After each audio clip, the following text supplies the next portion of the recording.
Hello, Hello. everybody. We are How's it live. going, everybody? Um, Welcome to the stream. I'm going to be doing a marker demo. I'm going to do probably two drawings here. This is part of the 12 days of Proko. We're in day 10. And today's theme is sorcerers.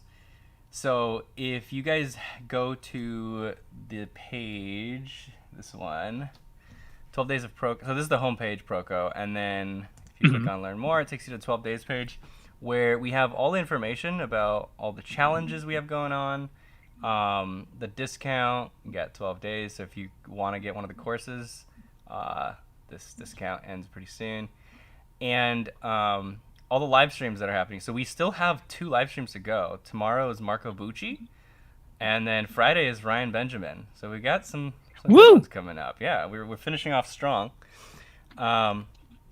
Literally strong. With the strongest person That's right. of all of the Ryan artists. Benjamin is the strongest person that we know.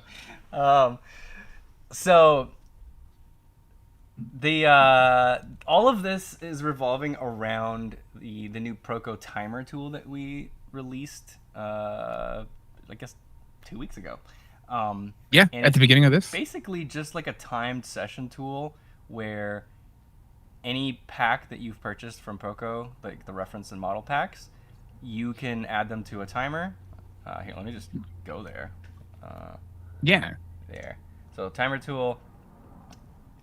Just so you guys know, this tool is also available outside of this particular 12 days That is challenge. correct. Like, this tool will exist later. Yeah, you should use it to practice. There's a bunch of free sample packs in there that if you haven't bought anything, that's fine too. You could just go in there and there's a few hundred free images that you could just draw from.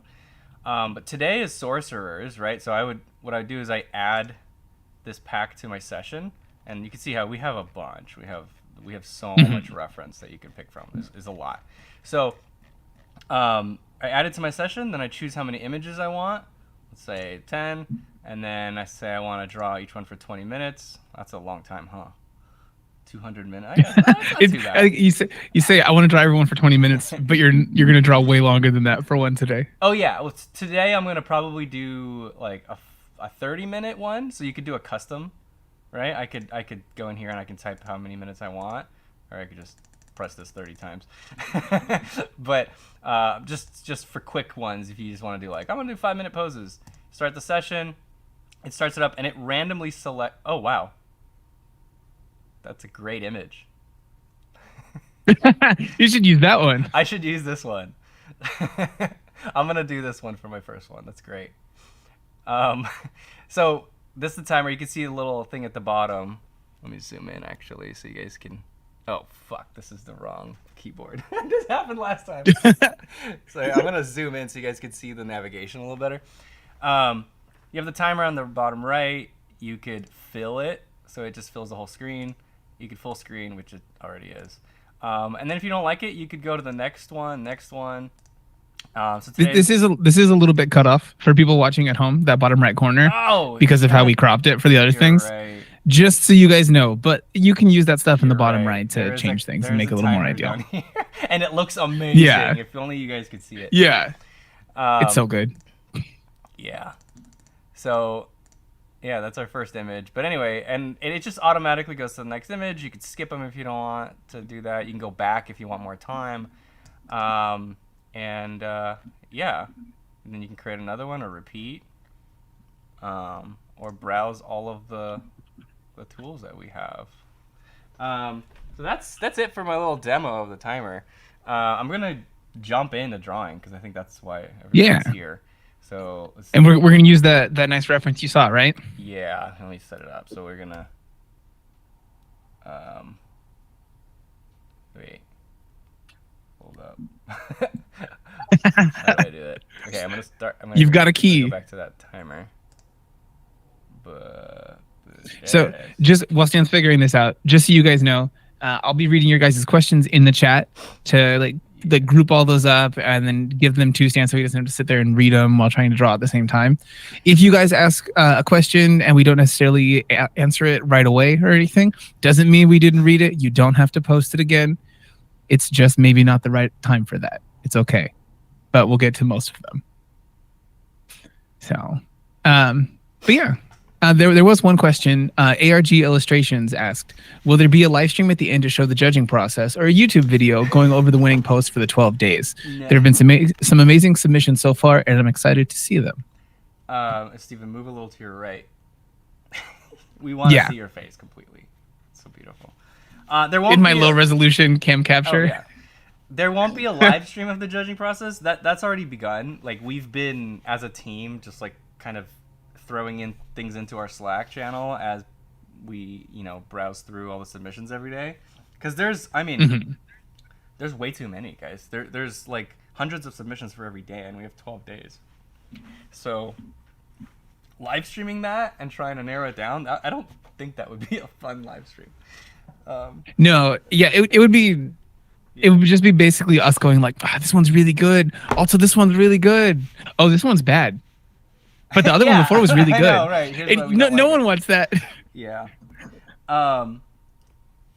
So yeah, we're gonna select all the winners have and the prizes. There's a lot of prizes. Wacom is a sponsor. OLO is actually a sponsor as well. So I'm gonna be using these markers today, and this is the Zorn palette. So actually, this is probably better to show. So yeah, you have a shallow focus area, just so you know. I know. The top of that box was out. That's why I switched over to that. So this is the Proko Zorn palette. So this is a palette of markers that I curated with collaboration with OLO. Zorn, if you guys don't know, he painted with here's his little palette. He painted with these 4 colors basically, and black and white are 2 of the 4 colors, and the only colors that actually have any saturation to them, any hue, is this ochre and the red. And this is a really, really great limited palette for kind of indoor portraits. That's mostly what I use it for. Now, this reference that you see above me is outdoor. So I'm going to have to kind of, I'm not going to make it look exactly like this, but it's close. Like, I could get it. Like, yeah. The point here is that I can't really get bright greens. So if I actually wanted to do the trees that you see, I can't really see much, but she's got trees behind her and they're like bright green. I won't be able to do that. If I wanted really bright blues, I wouldn't be able to do that either. If I wanted really bright purples, I wouldn't be able to do that. All of those I could do muted, and I can kind of give the illusion of a blue, right? That's actually gray from the Cool Gray series, and it looks blue because everything around it is so warm. And then some of this can start to look greenish, especially if I add a little bit of that gray to it. It'll push it look like it's even more green. But hey, Stan. What? Can you do me a favor? Yeah. Can you just go ahead and bring the microphone just closer to you? It's going to be in frame, but that's fine. Which one? It's already turned up pretty loud. The Yeti. Yeah, just go ahead and bring that bad boy in frame closer to you. It's fine. There. Oh, it's stuck. Uh-oh. Did you break it? No, it swivels back. It's not tight enough. Oh, okay. I mean, how is that? Is that all right? They'll be able to tell more than me. But if you want, go ahead and turn that volume knob up a little bit. Also, it's got like one more notch. Yeah, it seemed like it was all the way, but yeah. Let me know if this is still bad, guys, and I can try to fix it. And I'm gonna bring me down just a little bit also. So hopefully that kind of splits the difference, and you guys can just turn it up on your end. Okay. So yeah, continue with your marker explanation. So I was saying that all of the the purple, the green, and the purple, green, and blue, those are all gonna be muted. They're going to be very, very low in the saturation, but you could still get those tones. And I actually, this is something I recommend for anyone painting, is whenever you're starting to kind of work with a new palette, and this might be not for everybody's personality, but exploring the range of your palette is really good for just understanding and approaching something a little bit more logically, if that's how you create art. You know, everybody's got a little mix of logic and kind of intuition in the way they approach art. But the logical side of it is just understanding, and actually, you know what, even the intuitive part, understanding what you're working with helps your intuitive process be a little more informed. So actually, this is good for everybody. But this is my range. You can see these look blue, but they're gray. And the purples, Those are cool grays. yeah, the purples they actually are a little bit purple. They're violety, but they're very muted, right? I'm not going to be able to get like a bright, what's bright purple? I don't even know. What, bright purple? Yeah, what's bright purple? I don't know. Is I don't know. lavender? Yeah. No, like some object that is bright purple. Never mind. Grapes in the sun. And this is as green as I'll get with this palette. Although I can add a little bit more gray and blue to it that will, again, shift it a little bit away from the yellow. But you can see how I have really good range in my browns. And this works really well with skin tones. And so you can get like really pale skin tones, you can get darker skin tones, you can get everything in the middle. It works with browns, which is everybody is like a shade of brown with variations in a little bit more green, but not too green, right? Just a little bit green. A little bit purple, but not too purple, just a little bit purple, right? Like skin doesn't become, you know, neon purple. Just has shades of purple in it. And so this is perfect for portraits, and I use it all the time with oil paint. And so recently I started exploring it with markers, and I approach markers in the same way that I do oil paint, which is very direct and tiled, and I think of every area like a little plane, and how does the value of the chroma, the hue, change as I'm moving around the forehead or around the nose. So I'm probably talking too much. I think shit. Yeah, no, let's get into it. You'll talk about it a whole lot during the thing. Yeah, I will get into it. So I have my range that I have available to me figured out. It's in my head. And these markers, they're labeled really, they're really kind of intuitive, I guess. You got cool grays, yellows, yellow, orange, orange, red, red, red, violet. Wait, Stan. Yeah, you can't see that. You just talked about the markers that were in this set. Yeah. I'm going to start drawing. Yeah. Orange, red. So I'm just going to get one of these light ones. So, like, which one? Let's do this orange, red 2.0.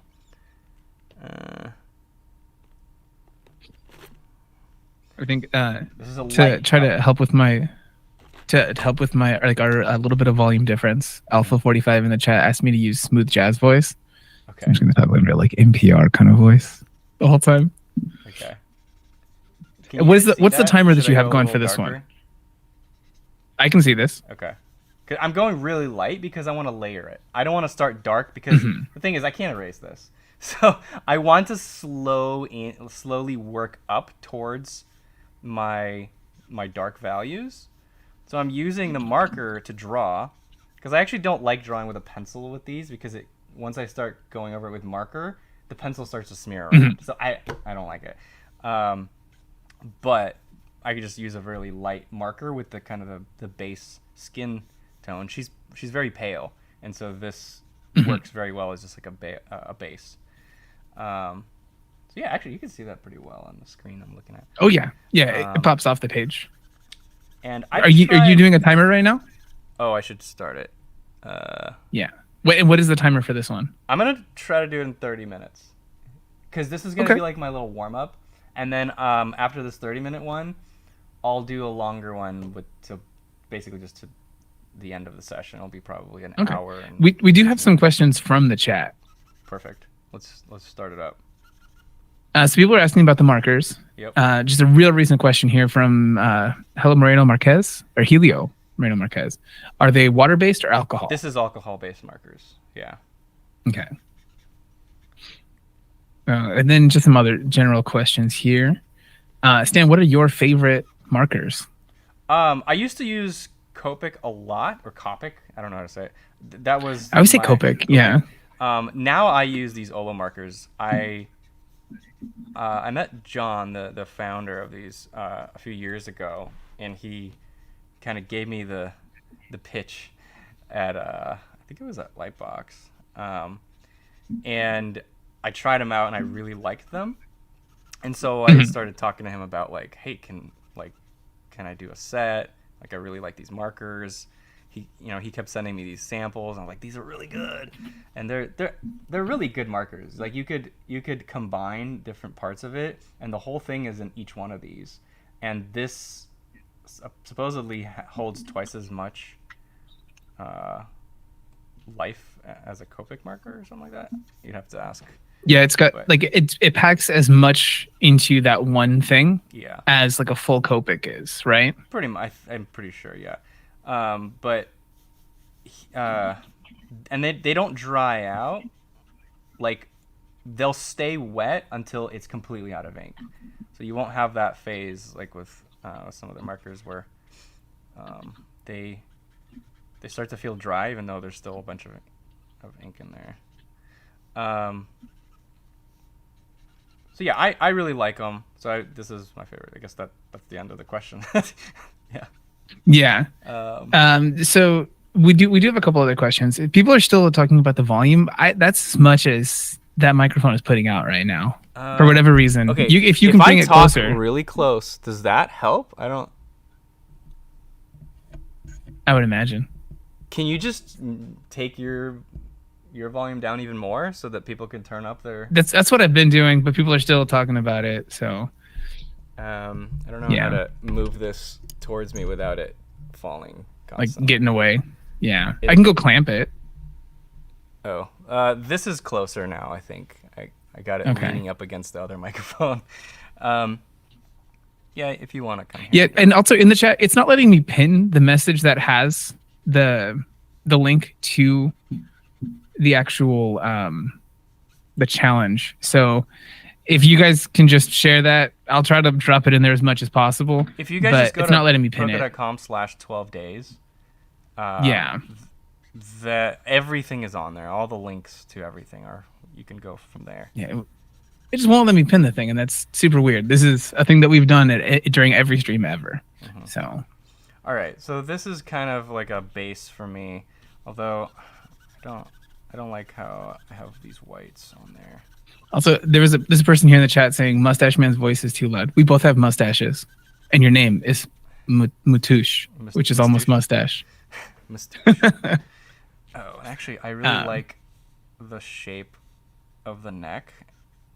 It kind of creates this kind of dynamic composition instead of being symmetrical. I have this kind of flow. So I'll add that in at the beginning. All right. So there's like a big shape. And again, this is what I'm working towards, right? So I'm going to slowly start adding more and more shifts of hue and value. And the most important thing for me to make sure I don't mess up is values. Because if suddenly I just went too dark in an area, I can't bring it back. And value is what people mess up the most when they're trying to get their colors right. And they'll blame it on hue or saturation, but it's usually the value. I mean, not always, but it's very, very frequently the value is the culprit. So I'm going to start mapping in the shadow pattern, and I'm going to get a little bit closer to a dark, but I'm not going to go all the way yet. So I'm going to go to my red-gray series. Right? They make versions of gray. There's a cool gray, and there's a warm gray, and then there's a red gray. And the red gray has obviously a slightly reddish tint to it, which is perfect for like warmer shadows. It's wonderful. So this is a 3. It's pretty light still.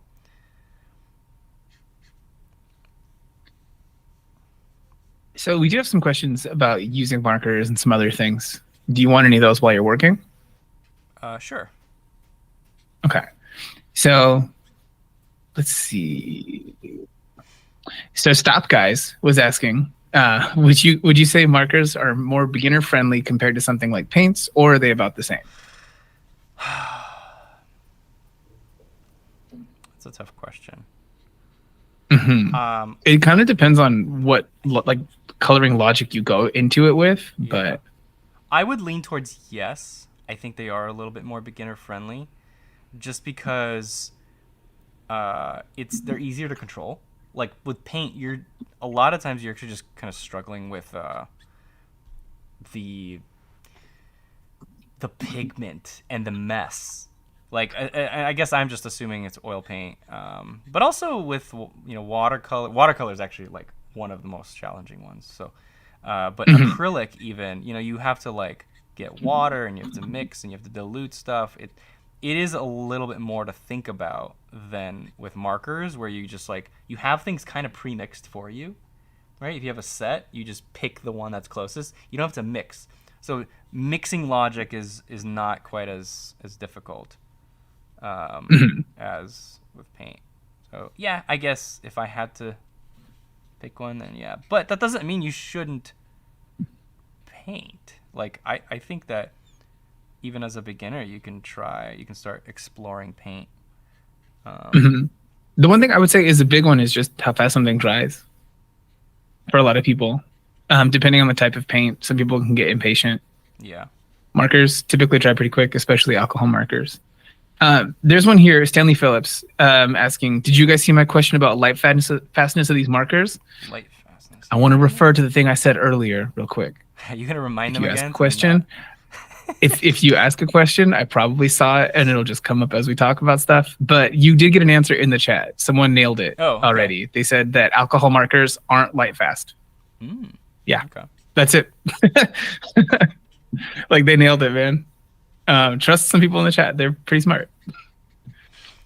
Okay. And so we do have some other ones here. So this is kind of a draftsman thing that you guys have covered in draftsman. But Tamsil is asking, if an artist is frustrated, what should they do to get out of that phase? If an artist is frustrated, this is one of those psychology questions that I'm not the best at. I mean, what I do is I just go for a walk personally, but everybody could have a different thing that gets them, resets your mind and can make you happy. I recently started doing cold plunges. That's a fun transition. Where I get into like basically ice water, and I do it for about 10 minutes. I started with 3, and then I just added a minute every time, and I'm at 10 now. And this is also the same idea of working with a timer. Come on, that's a stretch. But yes, Proko.com/timer. But I've heard, and I can confirm that after you're done with it, your dopamine levels are just skyrocketing. So you're very happy afterwards. I agree with this one. Day. It's like, yeah. While you're in it, you're miserable. You're like, come on, timer, go faster. Like clenching your teeth. Yeah, it's so cold. It's so cold. But I'm doing it mostly because I have 2 herniated discs in my back from just sitting so much in my life, that I'm just prone to injuries, and I've injured my back so many times.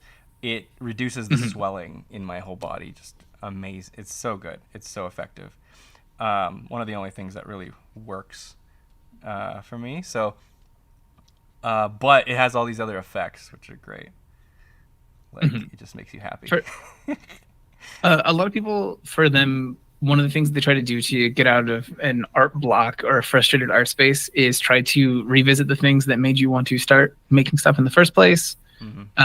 Other times it's you trying something new. Whatever you do, just don't think that it's that you need to like buy like some crazy thing to do it. Like buy a new that tool. can't. Is that what you mean? Yeah. Sometimes, don't get me wrong, that can help, but also it's a real quick way to just acquire a whole bunch of pencils and stuff and never use them. Yeah, that is true.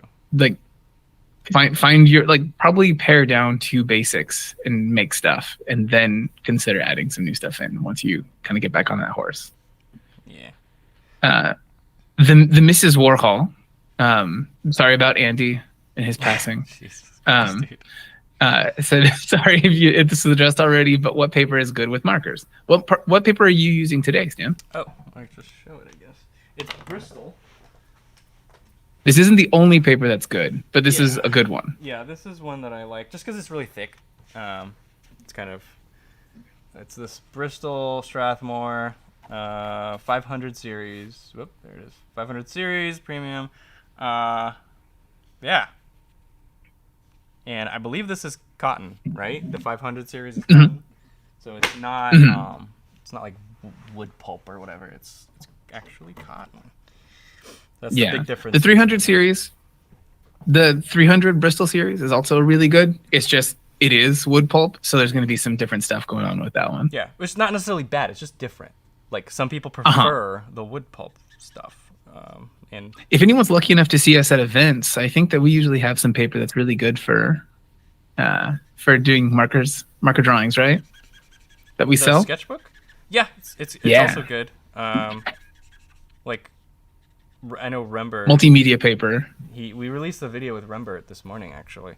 I know he uses our sketchbooks now, and those are his favorite. And he uses markers with them, so yeah, they're good.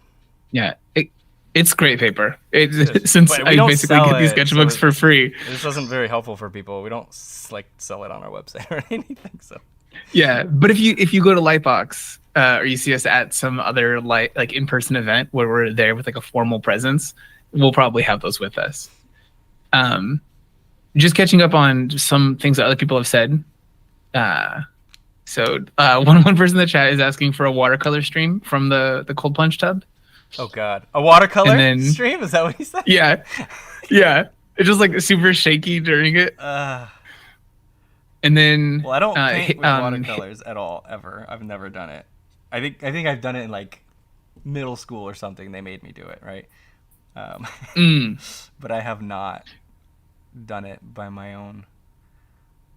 Your own choosing. Yeah. So and then Helio here in the chat is saying that they go to museums or watch other artists and they say to themselves, "I can do this." I think it's a good response. Yeah, you can watch some Proko videos. Yeah.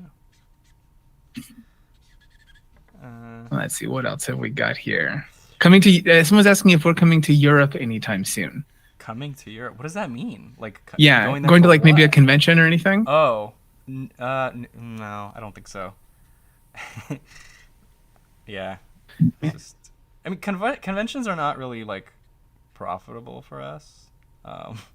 Generally, we do it. Yeah, it's not like a big money making thing. Yeah. Like it like breaks even or just a little bit above that. No, we don't break it. We lose money. Oh, really? Yeah, we lose money. Dang. On conventions. We just do it like, I think it's fun, and we do it once a year at Lightbox just to like kind of be present and stay relevant. But yeah, well, so it's where we get to see all the other artists. What's that? Like we get to see where all these other artists that normally aren't here. Right. So we could maybe, it's like kind of more like networking. We'll make connections with other artists, and then we end up working with them, and that could lead to more money making things. But like it can't be part of the thing we do regularly is like travel the world and do stuff. So all right. So this is. I think I'm done with this pass. I'm gonna move to another marker, which I definitely need to add some more warms and cools, because if you look at the reference, the bottom shadows are a lot more reddish. Like in this area, they're more red, and up here they're more gray. So I'm gonna go to a cool gray and add a little bit of that in here, and it's getting a little overpowered. Let me see what happens when I do the a reddish in here. See if we could warm this up instead. Yeah, so that definitely warms it up. That's nice. I like that. So you can see you can layer them, you can combine them. But both of these are a value 3. The red gray was a 3, and this one is a 5.3 red. So the 5 refers to the saturation. So there was one question here. They said, when you pass the marker several times over the same line, does it get darker? It does, yeah. I'm gonna let you answer this one, and I'm gonna go that way and see if there's anything I can do for your microphone. Okay, is it? Damn, it's still. Yeah. All right. It does get darker. So like, let me show you a little example. I'll use this scratch sheet. So, or whatever. No, I'll just do it right here. So, I'll take a darker one. And so this is like one layer. You could see where I was going fast. It's lighter. Where I overlapped, it got a little darker. And then if I, let's say, do it again on this half, you can see it's much darker. It got doubled. And then once it dries completely, if I go over it again, it'll get even darker, I think. The thing is that when it's wet and I go over it right away again, it does kind of bleed a little bit. It mixes in with what was already there. So it's not like you're adding anything, you're just kind of spreading it a little bit. But once it's dry, there's another one, and see it's darker. So I got like a gradation with the same marker. So yeah, you do have a range with each one.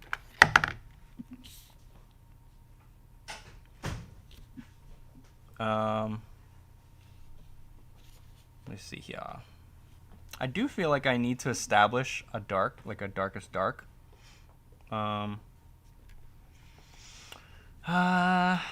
Let's do it with the red.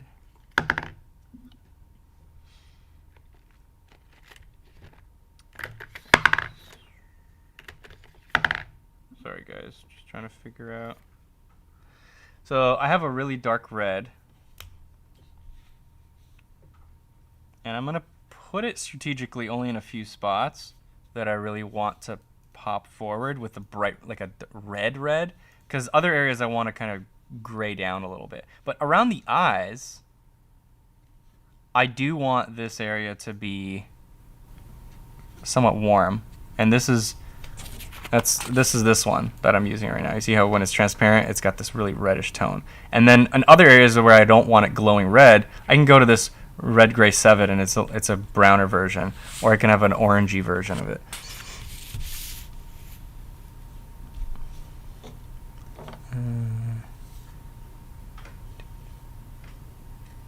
How's it looking over there? I think it's good. Yeah? I think you're louder. Okay. Everyone, they should be on a delay. Much better mic. Cool. All right. Yeah, I don't roll with that. That's just adding a filter with more gain. Okay.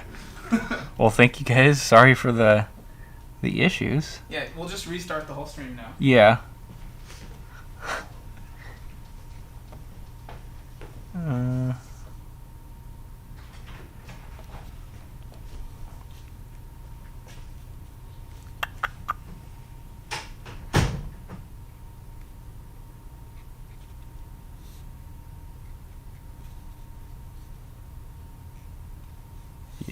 So everything's going to look really light when I do this, but that's kind of important for me to establish, like, I know this area is going to be dark, and so I'm fine with just committing to it. And I'm fine with my proportions at this point. Like, I don't feel like I'm going to have time to adjust anything, even if I need to. So I might as well just commit, right? I remember this is 30 minutes. Down here, I think I want it to get warm again.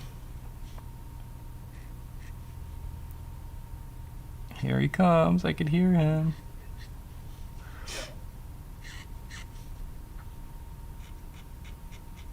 And also, I'm designing my shapes. I don't want things to be just kind of strokes everywhere. I want to group shapes together, and it's kind of like a little puzzle that I'm creating.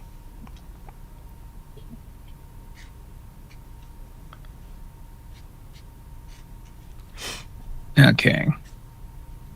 Now I might be really quiet compared to Stan, but that's okay. Actually, go ahead and talk. And whoa, I'm like in the red when I talk. Yeah. Oh, That's what I'm saying. Yeah, you're going in the red too, though. So Okay. hopefully we don't Should be sound good crappy. Okay. All right. So Stream. for this one, there were some other questions about some general markers. Someone was asking about just some of the strengths of the OLO markers, like what makes them so special. I think we covered it kind of a little bit early on. But one thing that I did want to say to people is that with some markers, the pigment, like some of the Prismacolor markers, the pigment is stored in the nib. So it's just this alcohol going through it and then giving you like just that color is coming from this stuff being stored in the nib, where this is actually colored ink in the actual barrel of it. It's something that's a little has more reliability, and I think that makes a really big difference. Okay. We got one person that gave us a looks like a $2 tip, saying audio is much better now. Thank you, Mustache Man. Again, since we both have mustaches, I'm gonna go ahead and say that's for both of us. But I think it was for me. Thank you. Yeah, which one of us is Mustache Man? I want to be Mustache Slu's Man. here again. Oh, it's definitely How's it you, going? man, because your mustache is much more prominent. Because mine just it kind of doesn't blends connect. into the rest of my hair. Yours is like Yeah, I don't have, like, mustache. It is a mustache on your I don't have- face. It is much more obvious. I don't have the little Eurasian land bridge, like between all of the different land masses. Slu, how's it going? Slu's here again. What up? With Slu, what do you do? Are you like laid out somewhere, still stretched out, letting your tattoo heal, or are you just moving normal right now? He did a fantastic video where he did a bunch of skull painting studies, and then he ended up getting one of those things tattooed on him. Oh, for which real? is technically a Proko skull. So, Slu, You got the biggest Skelly fan you got. tattooed on you? Oh, shit. Technically. I wonder if he's the first person with a Skelly tattoo. My I don't God. know. Slew. What do we do for that if that's the case? Are you like officially admitting that is Skelly though, Slew? Like, because I mean, you From got skull studies. So there's some artist interpretation. that yeah, goes in. but he painted and he tried to stay accurate to the proportions. I know. I saw the video. So he painted Skelly. Wow. He tattooed it on. Yeah, so we'll be expecting residuals on any positive interaction from your tattoo. Okay. So ARG Illustrations Yeah, we're all was business asking, like that. Yeah, we need money. So we need money so we can do more of those times where we go to Europe for conventions, like we were talking about earlier. But yeah, so ARG Illustration was asking, are there different challenges that come along with doing a mass block-in rather than the standard lay-in? A mass block-in? Oh, like where I'm doing like big shapes?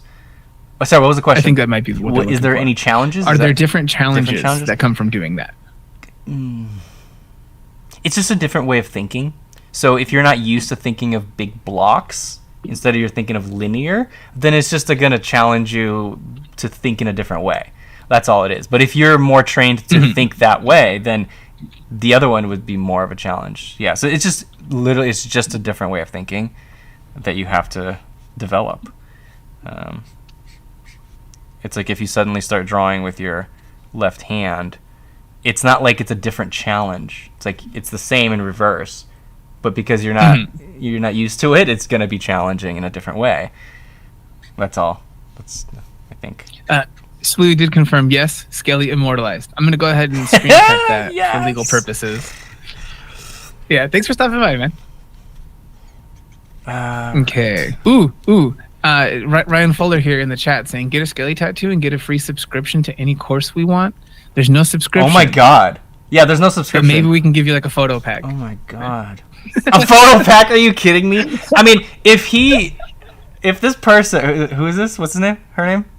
His name? This was Ryan Fuller Right. was the one that posed this question. If you get a Skelly tattoo, I'll give you all of my courses for free. So portrait, figure, anatomy, drawing basics, and all of the reference packs that I've photographed. That already pays for your tattoo. Cost-wise, Does it? nailed it. So there was actually one question also earlier about courses. Let me see where that one was. 3.4. Tom Nash was asking, not sure if this is the right forum to ask, but with the premium courses, can you stream from the site or are they download only? Sorry, I wasn't. Hold on, I'm not listening. I gotta figure out my next. He's focused. My He's next doing art one. stuff. Ooh, Ryan Fuller's brother is a tattoo artist. So, yeah, share it. Like, send it to us if you end up doing this. This is not us saying you should do this. This is not, like, tacit approval of this idea. But if you do it, make it worth it. Send it. So I'm getting pretty warm in here now. I'm taking a I can turn the air risk. conditioner on for you. Taking a risk here, but I will darken it a little bit more, and so I'll darken it with a gray. But I just felt like it needed more orangey color in there instead of like a violet. So because I want to add some more. Is it because reds. of the skin tone? Well, it's because I want to add a few more reds around the core shadow and the darker halftones, but I want to transition from orange to that. It feels more natural to me. I don't know why. But I mean, I do get it. Just Yeah. looking at her in general, she looks like she's got more of like an olive complexion, but just hasn't gone outside in a while. she also has a lot of makeup on, This is also very true. so it's changing her. I guess, yeah, complexion. if we compare like her face to her hand there's definitely a big difference. It's hard to see her hand. It's just the knuckle that's overexposed. But Yeah. I can just tell. I Oh, can see yeah. that this makeup for sure quite a bit. One person here in the chat asked, how can you tell between temporary and permanent ones for the tattoo? They raise a good question. I'm gonna need to see. It has to be skelly. It has to be skelly. You send us a process picture, like record a video Yeah. of some of it Why happening. wouldn't you? We want some real proof. Okay, I need to make some decisions here. So Okay. I'm gonna you go ahead and do that, and I'm gonna answer Tom Nash's question. So Tom, you can stream from the site, and instead downloads are available for lessons. Like people can download the video of a lesson. we'll download the video of like my courses. Yeah. Uh-huh. Yeah. Okay, there you go. As of Answered. yeah, as of yeah. What I want to do is eventually have an app where, just like on Netflix or whatever, you don't have to download and have a file that you maintain. You kind of say like offline viewing type thing, and then you go on an airplane or whatever, and then you can watch it. Because that's really what people use it for, right? Unless they're trying to just illegally upload it somewhere else. This is true. Yeah, it's just them trying to like watch it like at full quality because they have a bad connection or something.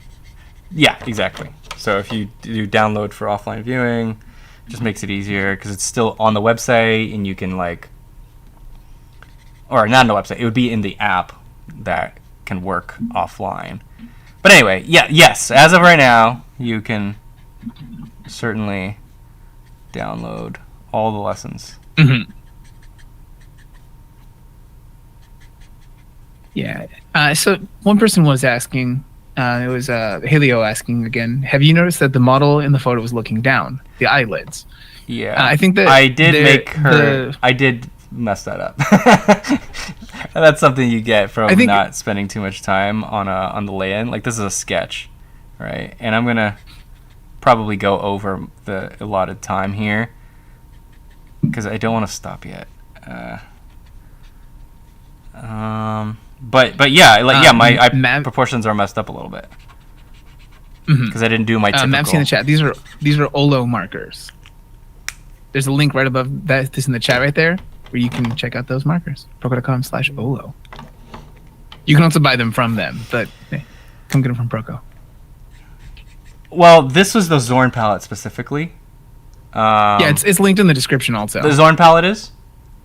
Yeah. Specifically? Okay, yeah. So if you want this palette that I put together in collaboration with OLO, the Zorn palette, that you have to go follow our link to find it. I don't think it's on their website, and just if you browse. And I think they still have a few left over that I've signed. That's true. I don't know how many they have left, but if you order soon, So- you'll get one of the signed One ones. person in the chat here seems to be holding you to a timer. They started a timer at the same time you did. Yeah, I think I'm at That 30. my cat music saying time is almost up. Yeah, I know that. That's why I said I'm probably gonna go over, because I I don't want to finish before getting these eyes in. Post Love in the chat is asking, Sorry, are you going to be guys. able to fix the gaze? I think you could, Um, even with it being as dark as it is, because what the reference It's is, just you too can s- push it more in that direction. Yeah, but I But I can't don't think you will. do what she's doing. Let me try. Here, let me focus on these eyes. So 5. I will have to make this a little more narrow, which I think would actually be more accurate.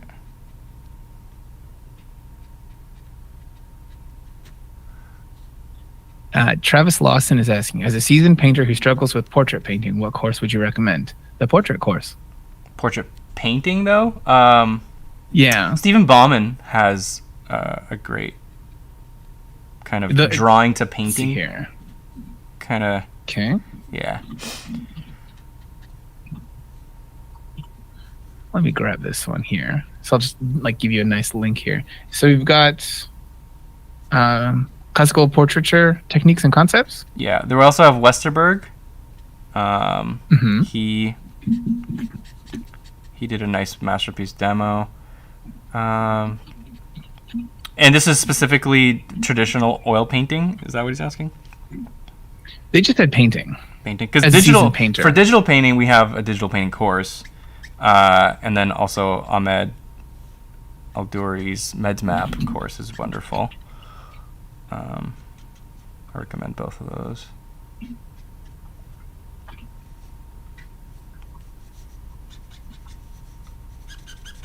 Okay. Yeah, I'm gonna try to finish this out because the timer is up. I'm just like letting you stew on this one. I don't want to pull you away from it. Yeah. Let's see. Violet In this in between spot, we're probably going to get to stack up a lot of questions and ask here in the formational stages of the next drawing, which I believe will be a much longer one, right? The next one, yeah, the next one I'll just go till the end. Okay. Yeah. So if you guys want to get some questions in, please feel free. And you know what? Go ahead and ask questions you've already asked. It's okay. I'll allow it for this one. What? Yeah. Dude, you're usually Do so I hate it so much. yeah, you mention it They- every they- time we stream. I'm like, They wow. they deserve it though. They deserve it. They What are put you up talking with- about? They put up with like bad volume levels and stuff. Oh, they Go just for it. Yeah, that's right. That's what you mean. Yeah, you earned it. They deserve that ability to. Yeah, we messed up. For the real Uguay is asking, anyone here a Marvel artist? What do you mean? No. Like one of us two? There's only 2 people here. Mm-mm. Yeah, maybe the people in the chat, but Oh, I see. I haven't seen anyone in here that I would recognize for this either. The purple pop is good. This is good. Yeah. I want to add red 5.3. Where is it? Where is it? There's so many of them.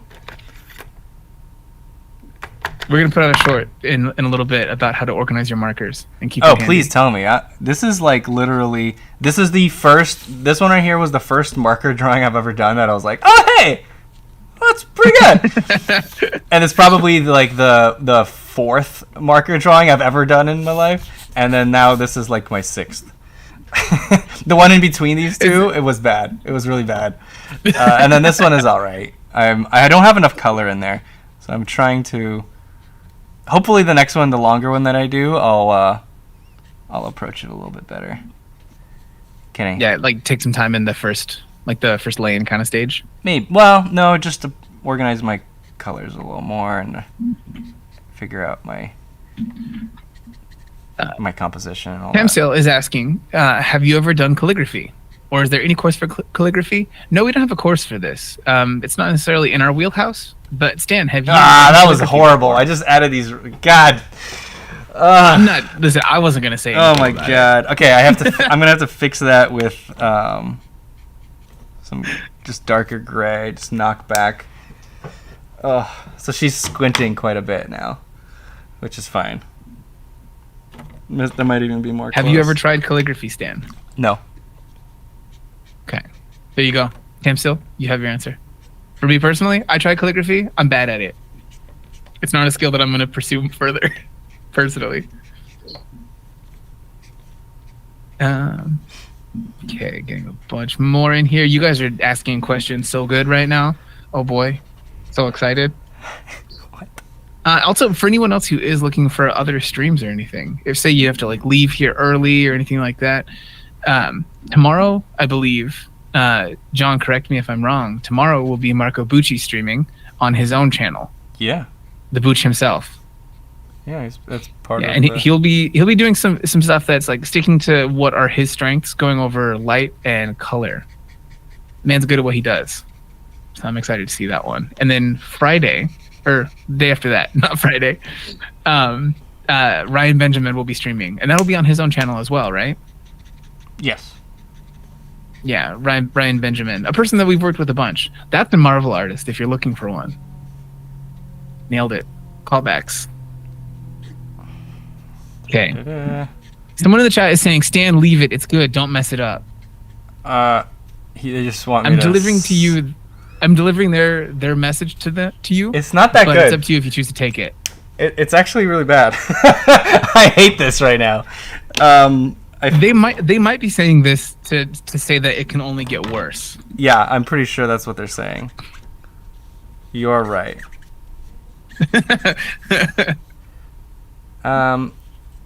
We'll have to do a post-mortem, though.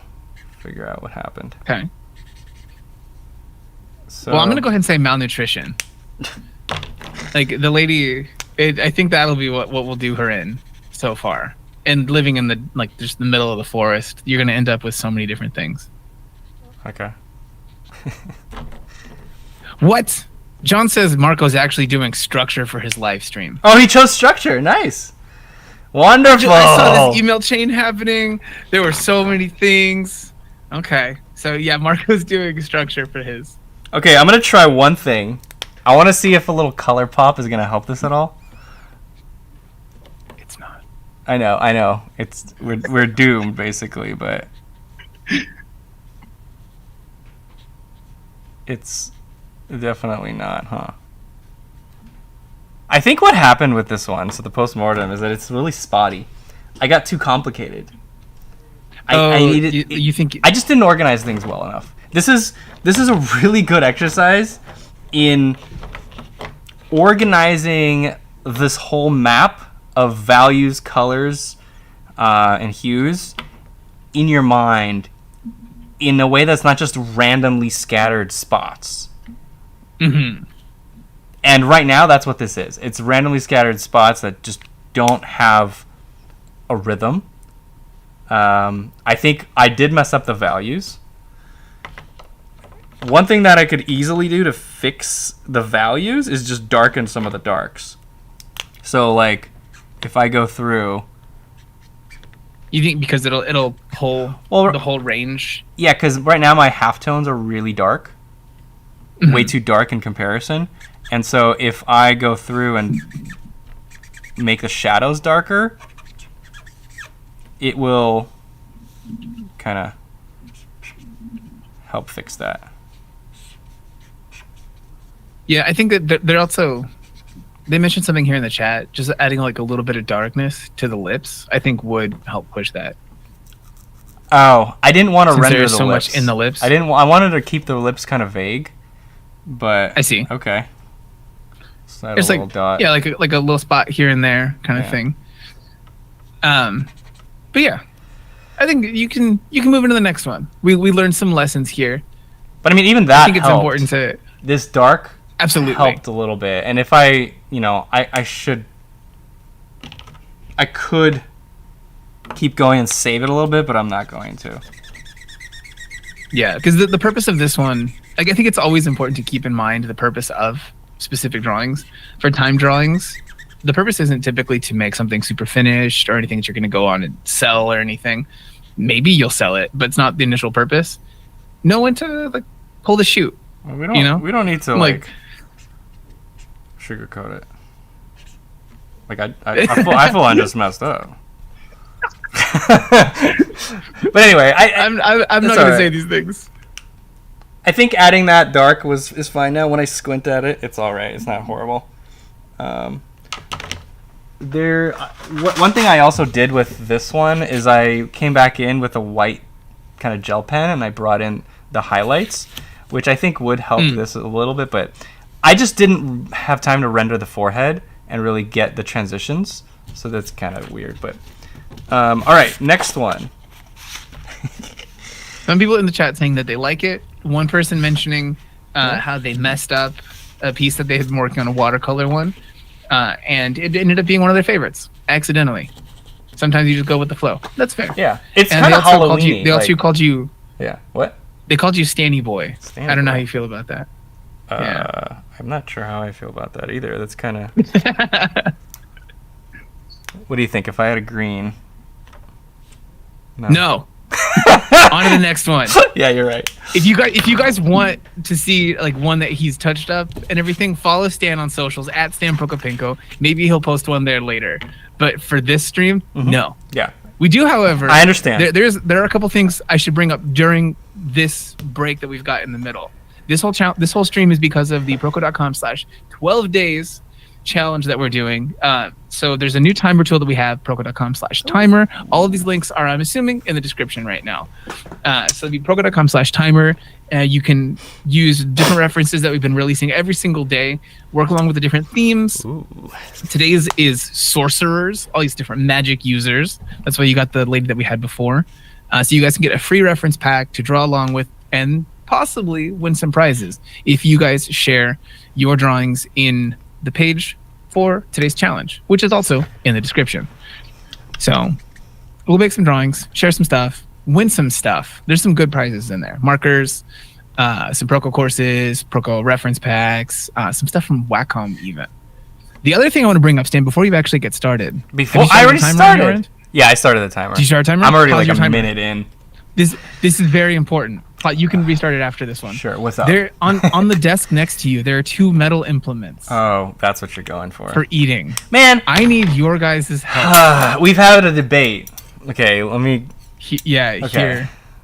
I don't know if they'll. Right, no, dude, it looks. Okay, hold on. I need to zoom out because you're the zoomed in version. So I brought this. Put them next to each other, like standing vertical, and you like describe one that is A, and which one is B. All right, you want to label these? So this is A. I brought this into the office to eat my soup, and I was like, yeah, I have my tablespoon. No. What? No coloring this. What do you mean? You just say which one is the normal size spoon. What's a spoon, dude? There's versions of spoons. Right? No, left is tablespoon. Right is B. Specifically tablespoon. You can't. Some people might be thinking a spoon is a teaspoon. That's fair. Yeah. Like which one are you gonna sit? Which one are you gonna eat some soup with? You sit down. Soup. You're gonna eat some soup. You're gonna eat some cereal. A on the left, B on the right. You're gonna sit down. You're gonna eat cereal. Maybe scoop some. I'll give you a side some view. like Rice Krispies into your face. So they're the same depth. Like they're just as deep. It's just that this one is a little pointier. I don't even know. It's a little. Yeah, it's just a little pointier. That's it. That's the only difference between these. I think you have predisposed people to this, Stan. You gave them a big old predisposition on this. I'm going to run this poll on Instagram as well later today. But you're going to try to be like, which is a normal spoon? Like, yeah. Which one there's no such thing as a normal spoon. You have to be specific with what kind of spoon. Which spoon do you eat with at the table? Oh, the tablespoon, right. Got it. Yeah. Okay, I'm gonna take this. We're gonna leave this. So far, people are pretty positively saying A. B. Someone is saying B is the soup spoon. A is the spoon. They say Boom! B is for pudding. B is a soup spoon. B is too round to be a normal spoon. See? There is no normal spoon. See? It's everything I said. I'm so happy. This is going the exact opposite direction of every conversation that's happened in this office. Yeah, I'm the only one in the office. Well, we've only asked 2 people. But I'm like the odd one out here because I brought this spoon in, which apparently is a spoon for giants. And I'm like, what the heck are you talking about? This is a normal spoon. I bought this at like IKEA or whatever. Like, it was labeled tablespoon. I don't know what the big deal is. All right. So far, Stan, people in here, the people that are just answering the poll are saying A, but in the chat, I really feel like B is getting a lot of comments. Okay. Interesting. Of course you would read into it that way. The smaller spoon people are the vocal ones. All right, so how long is this drawing going to be? What's the timer for this one? How much time we have left? Because we did a bunch of talking and pausing and are we just going until 1? what time is it? 12:04. 12:04. Yeah, sure. Let's do an hour. This will be a okay slightly longer. So put an hour into this drawing because the other one ended up being 45 minutes. So this is gonna just be a little longer. Yeah, you took a whole long time. It was like supposed to be like 20, 25. Yep. So we do have some other questions. Some people were asking about painting courses. Will you guys make some more painting videos on YouTube about acrylic or maybe gouache? And then another question asking any more traditional non-oil painting courses on Proko down the pipeline. Stan, I throw this question to you. Yeah, we will. We're actually... God, do I say it? I think I've said it already. We're working on a painting course with Joseph Todorovich. He's one of the top oil painters around, you know? Mm-hmm. That one is mostly oil, right? Oh, yeah, that's oil. It's going to be an oil painting fundamentals course. I don't know if that... Was that not part of the question? Yeah, they were asking about gouache, watercolor... Oh, I mean, just like a all-purpose painting class? Mm-hmm. Nah, I mean... The maybe stuff you'll learn in the oil painting one applies to any medium except the stuff specific to the medium. Like, all the fundamental concepts are the same, right? Mm-hmm. So, anyway. Yeah, I agree on this one. The real Uguay asking, didn't y'all say that you'll post videos from Lightbox? Yes. Yeah, we did a few already. We did. We did 2. Yeah. Right? Or did we only do 1 so far? 1. Wait, did we not release the Eliza one? Oh no, I guess that's 2. Yeah, there was one that was from this year and then one that was from last year. Yeah, we still had... there'll be more coming. Yeah, we just did 2 of them for sure, and we got more coming for sure. Yeah, we got a lot coming. Yeah, there's so many. It's just we get to record so many videos all at once, and then at the same time are also producing courses and everything. So some of them get put on the back burner, but that means that suddenly you'll get to have a cool video out of nowhere. Or maybe if we put them all out at the same time as Lightbox, you wouldn't have caught them and stuff like that. It's just a present for you later. Okay. Carlos, I saw your question. Don't worry. Carlos! The period to repost your questions is over. Carlos was asking, I work as a live caricature artist, but I'm stuck with one head view. How would you recommend practicing head views in 30 minutes each day? Wait, you stuck with one head view? Can you repeat that? Yeah, I'm also kind of, having read it, I'm also confused. I work as a live caricature artist, but I'm stuck with one head view. How would you recommend practicing head views in 30 minutes each day? Stuck in one head view? Is that like just because people are just always looking at him? Like, that's the style of That's caricature? How I'm choosing to take this one. It's probably what it is. Yeah, he's stuck always having to do straight-on shots of people. Mm-hmm. I mean... Is it that you're asking how to mix up your practice, or are you trying to ask for things that are applicable to your job? That's one thing I want to know from that question. Yeah. I think that if your job is to do these straight-on shots, you got really no choice but to just practice at home with whatever it is that you want to, what else you want to add to the, your sessions. You don't really have a choice. So I'm kind of creating these like areas of color. I want to create a bigger range. So I have red, like pinks and kind of yellowy tones, and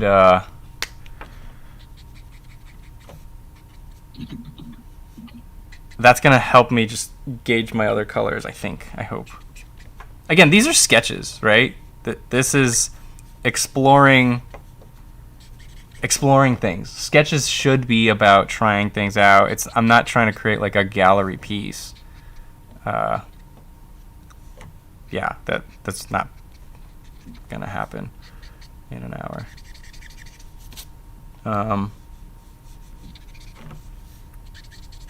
So did we answer that guy's question? Like, I guess I don't understand. I asked a little bit of follow up for this one. I think you did give a little bit of an answer. I guess if it's that you're asking how to, yeah, not really help. I guess. What was? Repeat the last part of the question. Talk about it. Repeat the last part of the question. Yeah. Well, let's just talk about how he can get more practice in general. Well, we'll just say the last sentence. What is it? So he says, I'm going to go up here because I already deleted the question off this one. I work as a live caricature artist, but I'm stuck with one head view. Yeah, the last. How would you recommend practicing head views in 30 minutes each day? Head views, 30 minutes each day. Okay. Yeah. Just expanding practice outside of his job. If you're just trying to practice angles, the Loomis head is my favorite way to practice understanding the structure of the head from every angle. That's kind of like my big thing, right? Like if you filter or you sort my YouTube channel videos by most popular, like the 4 out of the top 8 are like Loomis head videos. So obviously I'm gonna recommend that. I really think that Loomis heads are extremely important to understand portraits. Mm-hmm. So just do Loomis studies. There you go. I think that one's gonna work for also like work stuff. I guess I don't know. For like, caricature, we're not caricature artists. It'll help you visualize better, but not to actually use it in constructing things at work. Because it's all about patterns. Like while you're at work, dude, like you're also the caricature artist. Like tell him to turn a little bit. That's okay. He might not have that freedom though, where it's like the whole booth is like, look, you're gonna get this front straight on view, and that's what he's got to do. And I guess it just depends on what your work situation is. But if you're there with the people and you do have the ability to be able to ask them to like rotate to at least be like a 3/4 or something, you might be able to get away with that. Especially if it's a couple, have them looking at each other, stuff like that. I mean, I think he knows that, right? Like, it's kind of obvious. Like, if he was able to do that, he would. I don't know. That's how I feel about the other answer that we gave about how to practice portrait drawing. Cool. Well, let's move on. Yeah, I agree. Someone was at Nadesco earlier was asking, how much discipline does it take to be a good artist like you? It depends on how much you enjoy it. Like, if you love it, it doesn't take too much discipline. Like, just a decent normal amount, whatever that is. But if you're struggling and like you have to force yourself to sit down every day, probably a lot of discipline, like quite a bit. But that could be developed. That's the thing. Like, just because you don't have it doesn't mean that you like it's over for you.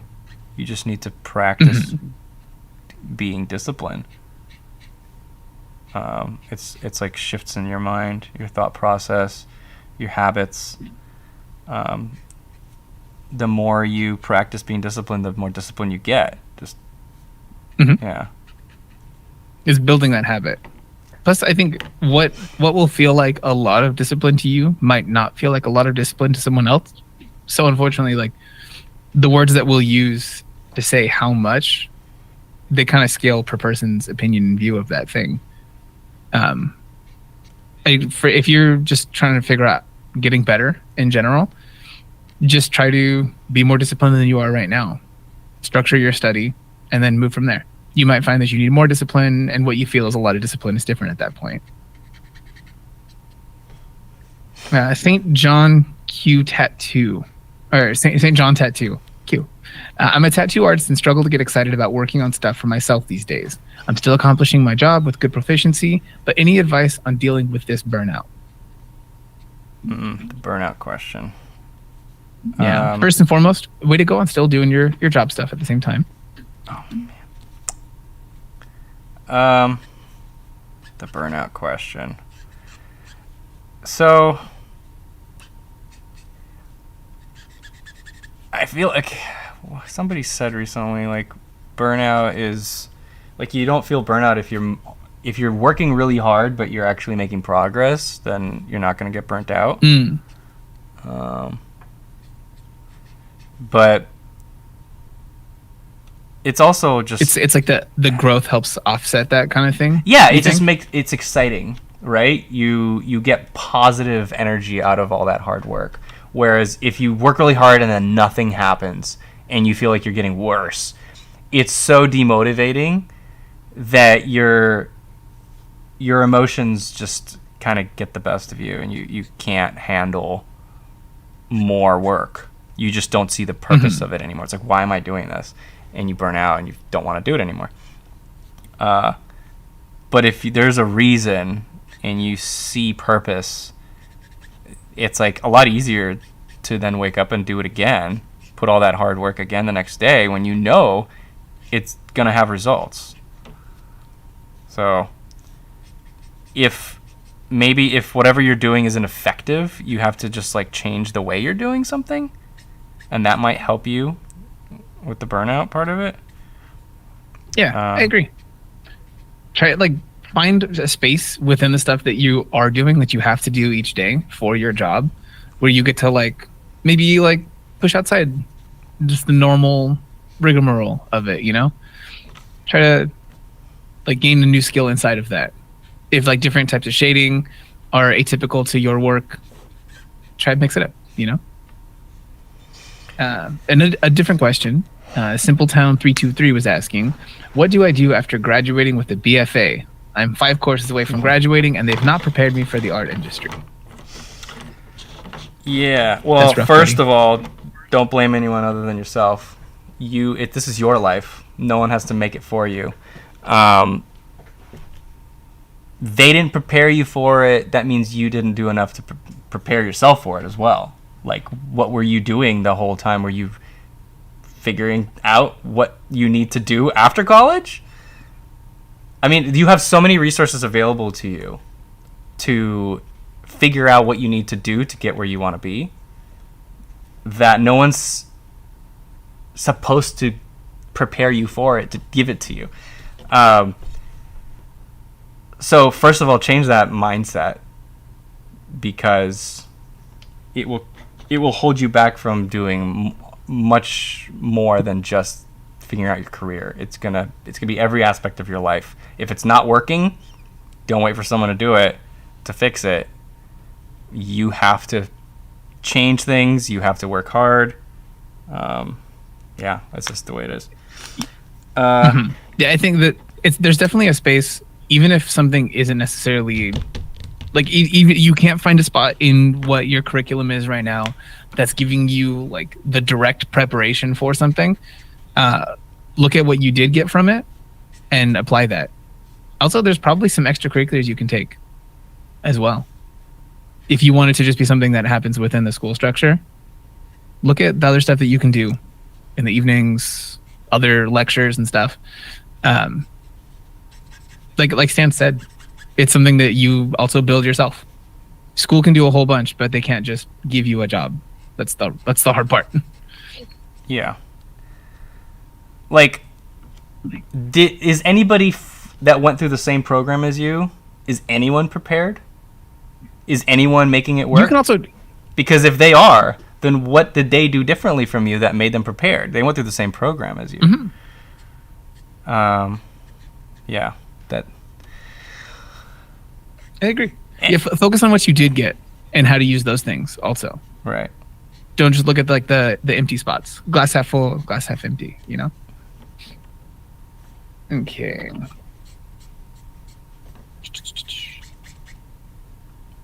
All right, so I got through a bunch of these questions. A little tough love there, man. Yeah, it's important, I think. Like, your teachers at school should also be giving you this. It's important. But if also, they're not, sit up straight. Do your stretches. Oh, but also Practice to the your teachers fundamentals out there, more. To the teachers out there, it is your job to make sure people are prepared. So, like do your freaking job. Care about your students too. but to the students, if you just happen to get bad teachers, it's your responsibility still to make sure that you get what you need. So it's both. Once you have both of those working together, where you have an amazing teacher that cares about you, and you would have been successful either way, those two together just make you like super, super ready and successful. It's just like a powerhouse. Okay. RF was asking, RF, a person who's in these chats for these live streams pretty often, to stand still practice anatomy and other drawing skills to retain the knowledge he learned. Yeah. I think this one's a little different for you also, though, compared to some other artists, because you still have, like, you're still, like, reapproaching the curriculum that you developed and learned as a part of your job, like a function of your job. Yeah. Do you think that the art making that you would be doing in general would have you revisiting?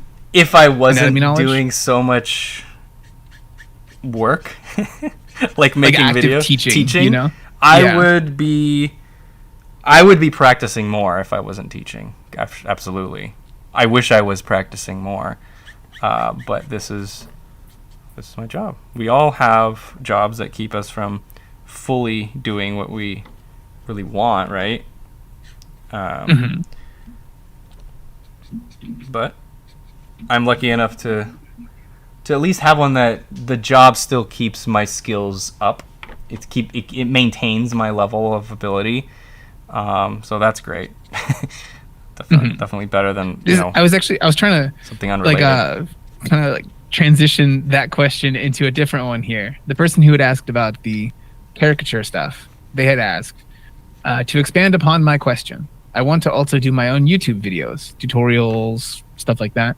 But how do I balance practicing and videos when I also have to work?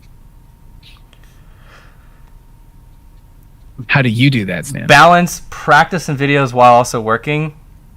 So again, what I always say is that there is no balance. There's no such thing as a balance of time. You just don't have enough time. If you truly balance it, then you're gonna end up not spending enough time on anything. So you have to unbalance things. And this is my approach. I don't know if this is bad advice, but my approach is you have to prioritize. You have to remove some things completely and bring down other things in order to make time for things that are really, really important for you. So eating food is probably really important for you, so you have to go to work, right? Having shelter is really important. You have to go to work. So it's not like you could just like, oh, okay, fine. Work is not important, so I'm going to stop going to work. It's just that you probably don't work more than, like, I don't know, 8 to 12 hours a day, right? Probably closer to the 8. That's generally more normal. If you have your own business or something, it's probably more like 12. But yeah. But that still leaves a lot of time throughout the day if you are disciplined. And if you are excited about doing that other stuff that's important to you. The thing I think I said last time was that you just staying healthy with your brain, your body, keeping it healthy, is really important to be able to push through those days and have more energy. So, yeah, go ahead, Steven. Yeah, no, I agree. I think getting yourself in order in general helps you get other stuff in order. But no, I think that, Carlos, you're asking about the idea of trying to balance the two, but chances are you're probably also, you were talking about doing art videos. Your job is also doing art, apparently, doing caricature stuff. So there you go. Like those two can work together, like record while you're doing caricatures and stuff like that. And then that's you making a part of that video that you want to release later during your actual daily job. So try. The other thing is there's a phrase that someone had mentioned. I forget who the original quote person was, but they said that people consistently overestimate how much they can get done in a year and underestimate how much they can get done in a day. I think that's important. set your goals for the day. Take it one step at a time. Okay. All right. I'm gonna go ahead and mute this person in the chat here. All right. You're in timeout. What happened? Going too crazy.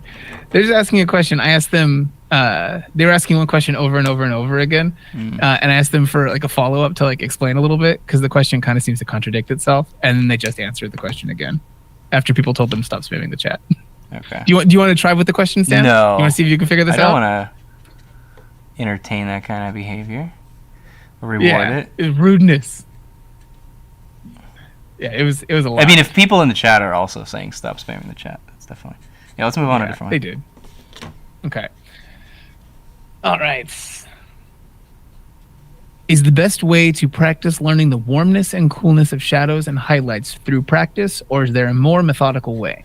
Warmness and coolness of highlights? Specifically highlights? Of shadows and highlights. Oh, shadows and highlights. Okay, so just basically warm and cool temperatures of color. Finding color temperature. Yeah. There's understanding, and then there's also practicing that what you understand. So, I mean, both, for sure. You need to learn theory, understand concepts, and then practice them for them to actually be able to use them. Like with anatomy, for example. I see a lot of people who understand anatomy. They know every muscle, but then they just can't draw it. They don't know how to make it look good on paper.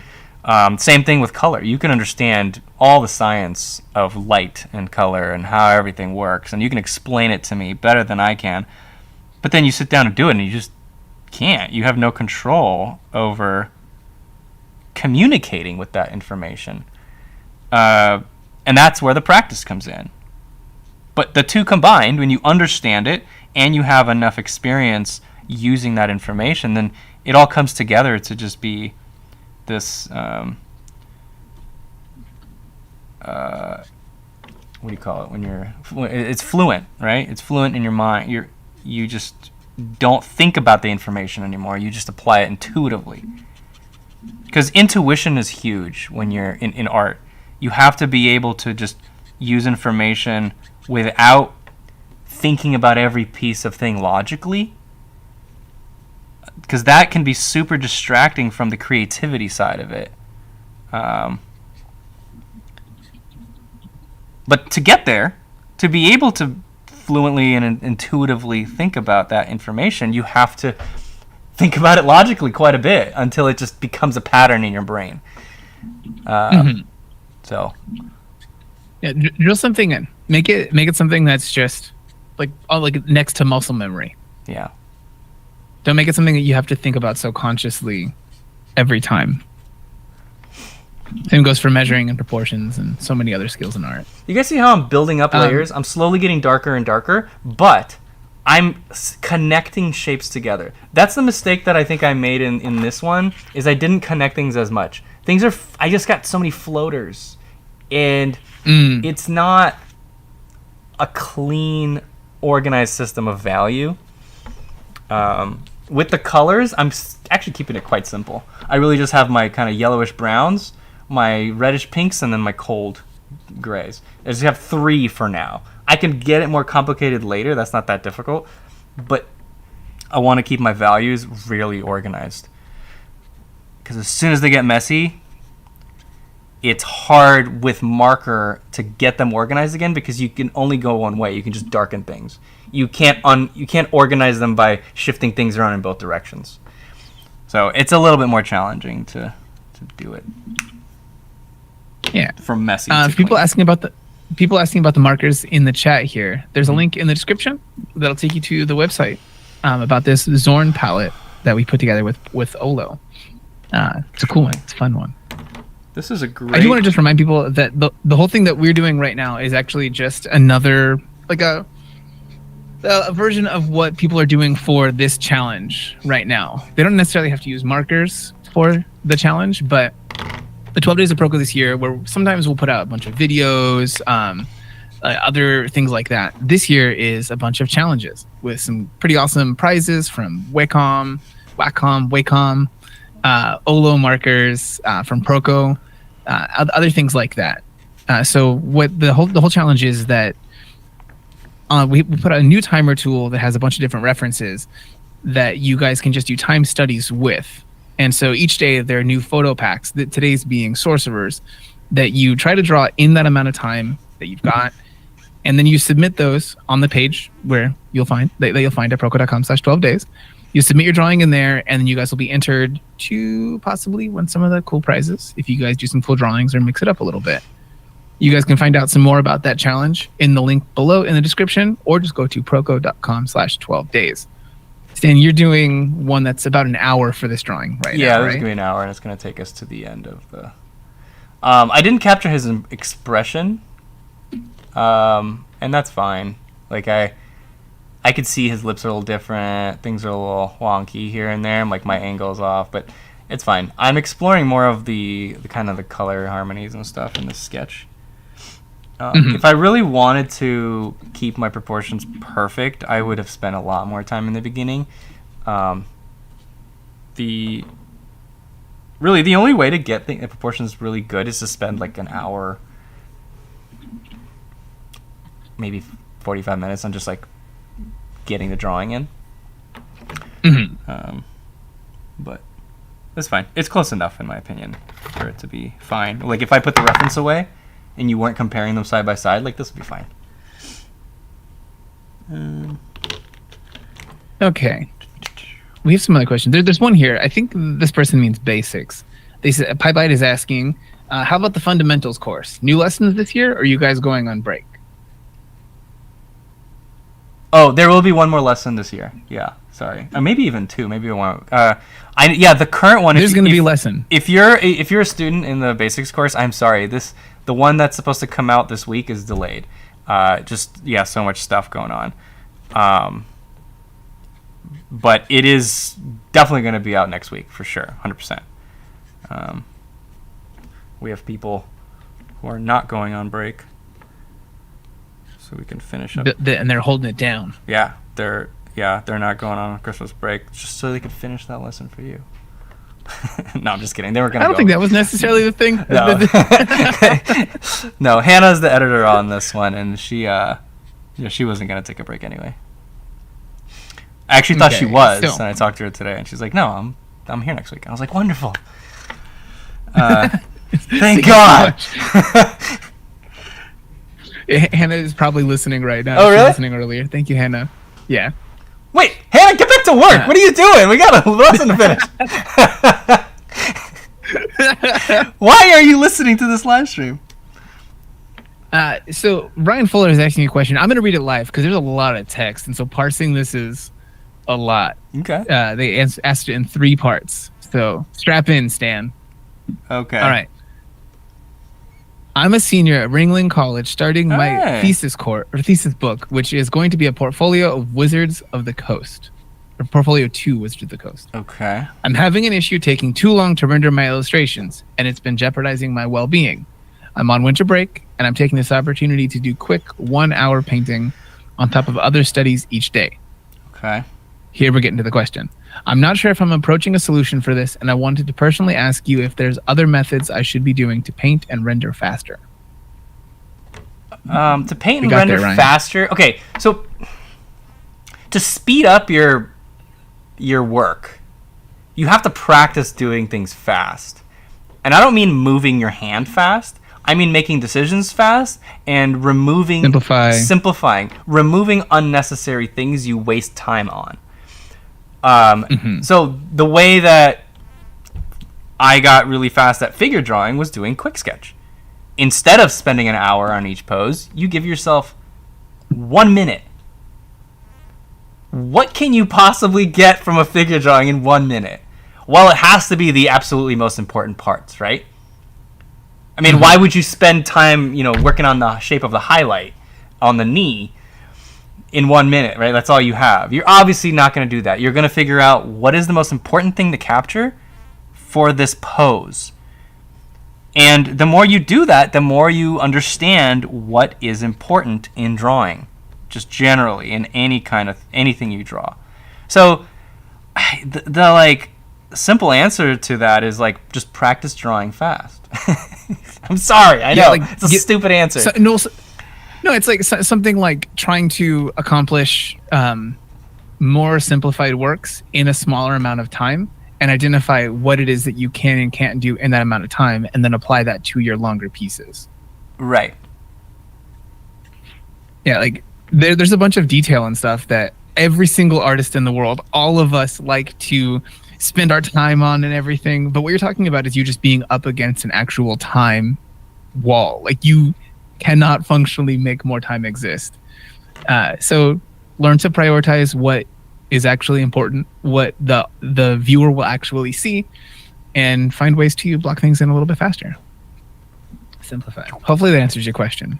Also, that was an admirable attempt at breaking the amount of text that you can put into a YouTube comment. You did a good job on that one. I appreciate it. Okay. Person in the chat is asking, will this stream be a video afterwards? Yes. Yeah, you can watch this later. It's a video right now. This is like, I think video VOD. That might have been like an autocorrect kind of thing from their phone. I don't know. I know. I'm just kidding. I'm just being an idiot. He's being mean to you. Yeah. Pybite is saying, I'm only mean to people I like, by the way. If I don't like you, that's not true. Well, that's not true. Behind their backs, I might be mean to them if I don't like them. If you don't like them? Yeah, but if I don't like you, I'm just gonna not do anything. I'm just gonna be like, okay, so that the thing that you can take from this is if Stan is ever really nice to you. No, I said if I hate you, I'm just gonna not interact. Interesting. Okay. I don't want to cause any trouble. I don't really need the drama. Yeah, I think this Stan is not mean to you if he likes you or if he doesn't like you. Yeah, if I'm mean to you, I'm not trying to cause drama. I'm just teasing. Yeah. Almost completely, 100%. It's just been really confusing for his kids so far. Does not apply to my kids. Thanks for the clarification. Okay. We have a couple questions that aren't necessarily about markers or anything else. You're just realizing what you've done to your children right now? No, I didn't do anything. Yeah, Bug Boy is asking, do you have any recommendations for maintaining proportion in gesture? Training. They say, I know you say not to worry about it as much, but I feel like I'm. Well, no, I said I'm not worried about it in this one. In this specific drawing, I do care about training my eye to see proportion accurately. That's actually very important. So, sorry if that wasn't clear.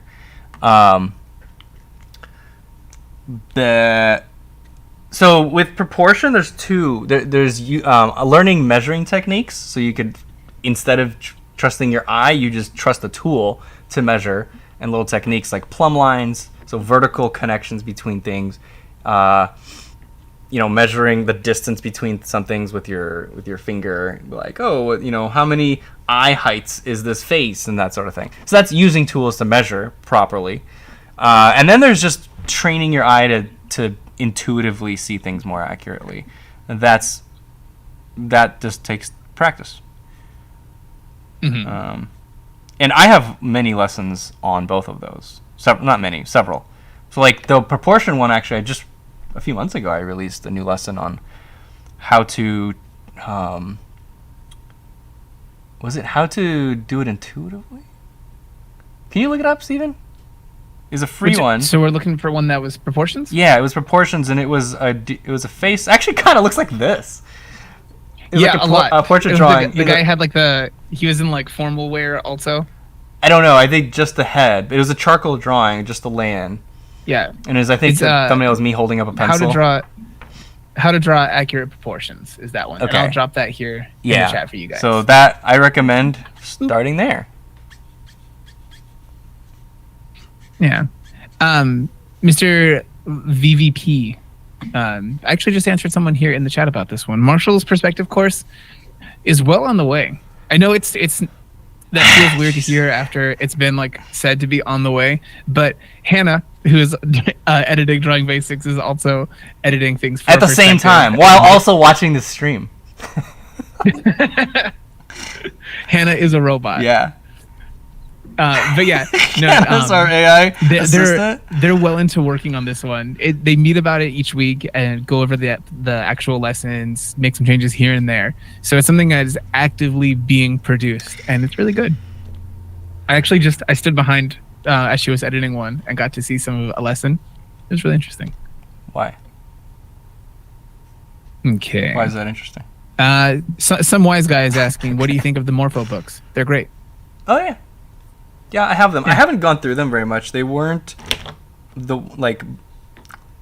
in my regular anatomy books that I would use, but I did use them several times to kind of get more clarity on some things. They are good. I like them. They're well put together. I think that for depending on the situation, it's not something that different people have to revisit, like some of the fundamentals and stuff that are in there. Even though revisiting your fundamentals is a very good idea. But yeah. Okay. So I'm gonna just go in and add a little bit of kind of a little bit more of that lighter tone throughout, and I'm gonna start going into my darker halftones, because you can see it's like I have very, very big contrast between shadow and light right now, and now I need to start kind of filling in the halftones, and I want to try to make sure I don't do what I did last time, is take my darker halftones too far into the lights. It's a very small piece between shadow and light where that darker halftone exists, and most of this light area is going to be light halftone and highlight. So I'm just going to start attacking that. Yeah, talk about this one. We haven't really drilled into talking about the particular things that you're doing. What do you mean? From moment to moment. Let's focus on that for a little bit. What do you mean? I just said what I'm doing. Describe the things that you're doing. Like if you're trying to blend something, or if you're filling a little bit more here and there with a certain color for a certain reason. Yeah, so with the shadows and darks, I'm not blending much at all. I'm just creating a very kind of outlined shape that connects to another shape next to it. It's like a little flowing river that spills into little lakes around the face, right? Like it's a big lake here, a little bit lake here, and lake here. But they're all connected with these little rivers. I don't have too many floaters. This eye socket right now is a kind of a floater, but it will be connected with some darker halftone in between here that will visually... Because if you squint at his face, everybody watching right now, squint. Maybe I could go into... Which mode was it that... Okay, there you go. Do you want a squint scene in the future? I just wanted one bigger. It has a blur. Oh, there you go. So, this is fine. So squint at his face, and you'll notice that the area right at the top of the nose in between actually blends together. Right? This little area blends together, and the nose over here is glowing. So that area in between is not actually shadow. It's just a dark halftone that will unite those together a little more visually. So this currently is a floater, but I know that I'm going to connect it later. So, whatever. So you don't have to connect every floater with another shadow. You can just make sure you add those dark halftones in there later. And then some floaters might be key to grabbing attention, and so that's fine if you have areas of just a major dark shape on its own, because you want it to grab attention. Yeah.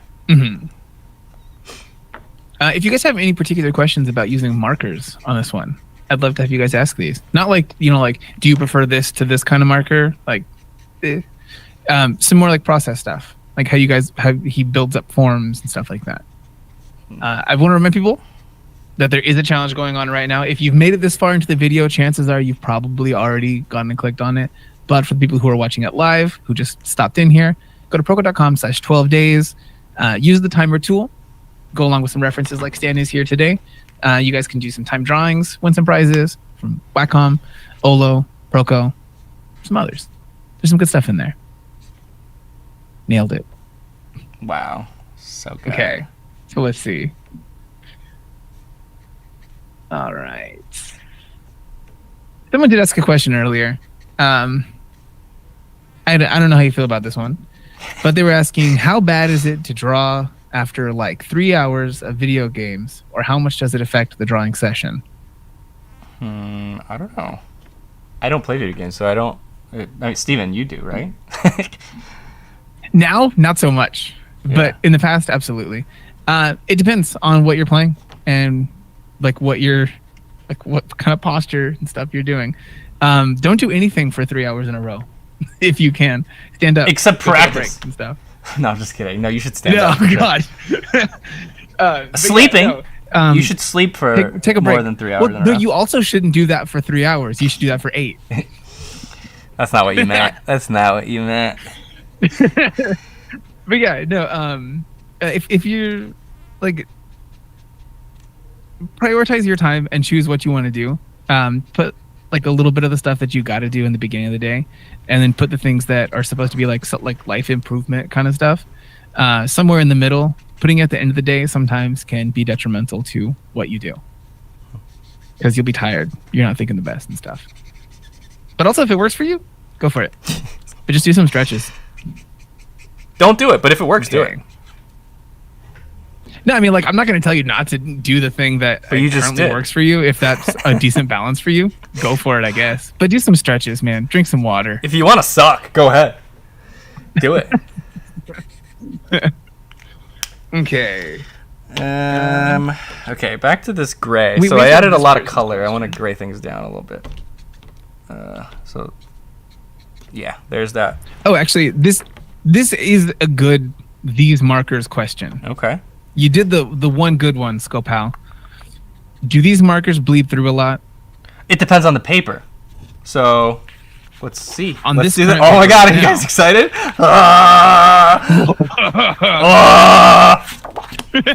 Nope. No bleed.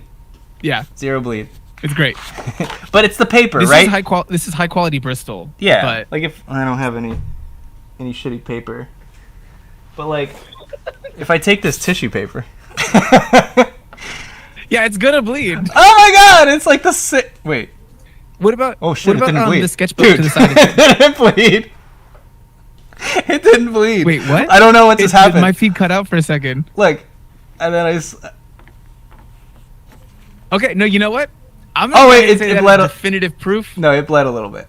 There's a little bit of bleed there. This is pretty freaking good though, because they're supposed to be absorbent. No, they still didn't go through cleanly. No, I just did it only one stroke.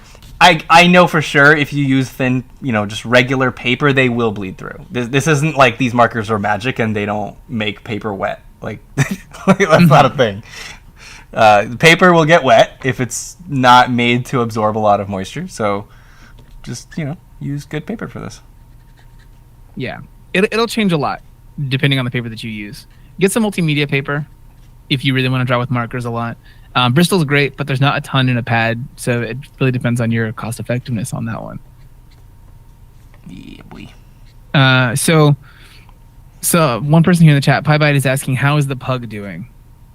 The pug from the ad, the Black Friday ad that we had, is doing great, but this morning I tried to mess with him and he ended up scratching my face. That's your I have fault. this big old scratch line right now. That is so 100% your fault. my fault.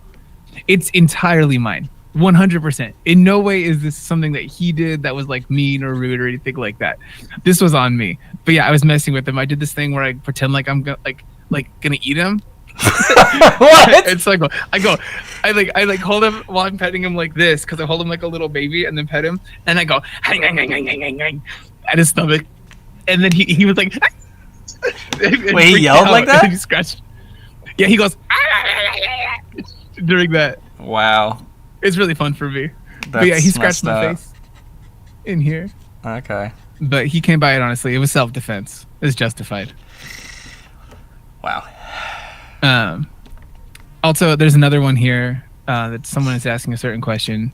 I think this is probably for me, but Stan.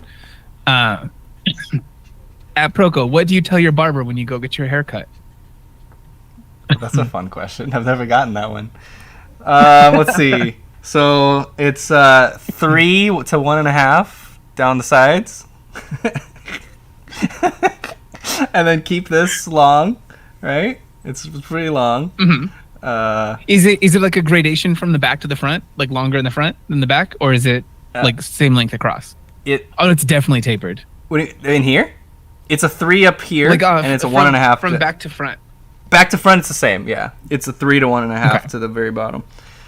I feel so stupid right now, but yeah. No, this is good. These are important things. Oh yeah, they're really important. Yeah. Yeah. They're just asking. This is further like shape language questions. Yeah. You know, they're saying like I want to give people the same impression as you do. Yeah, of course. How do I shape my hair? Okay, so Za is asking, how do you decide on which color marker to use for different parts of the face or body? It's a good question. Different color. Well, first of all, it's organizing your values, like I was saying earlier. Like the value organization is the most important, because if you get that wrong, it doesn't matter what the hue or the saturation is. It's just going to look muddy and wrong. You could do the whole thing in grayscale without color at all, but you can get the values right and it'll look good. So step 1, get your values right. After that, the warms and the cools should be kind of organized, where the shadows are generally going to be warmer or cooler than the lights, right? So you don't want to just kind of randomly put warms and cools in the lights and warms and cools in the shadows, because that will start to look messy at all. You can kind of hold that down and make it look okay if the values are all correct and really good, but it'll be better if you're also organizing those warms and the cools. And then the exact warms and cools, that just kind of depends on the skin, the environment that it's reflecting, and the light that's shining onto it. It's gonna, if I had a different color light on this guy, those subtle differences would be shifted. And I could also just not perfectly copy what's up there, which I'm not, right? I'm making it a little bit more pink than what's up there. And it looks fine too, because my values are fine. My general warm to cool relationships are fine. Yeah, those are the priorities. Make sure people focus on hue more than they do on value and saturation, and I think that's kind of like it should be the other way around. Hue is probably the least of your worries. I guess just a follow-up to that particular question.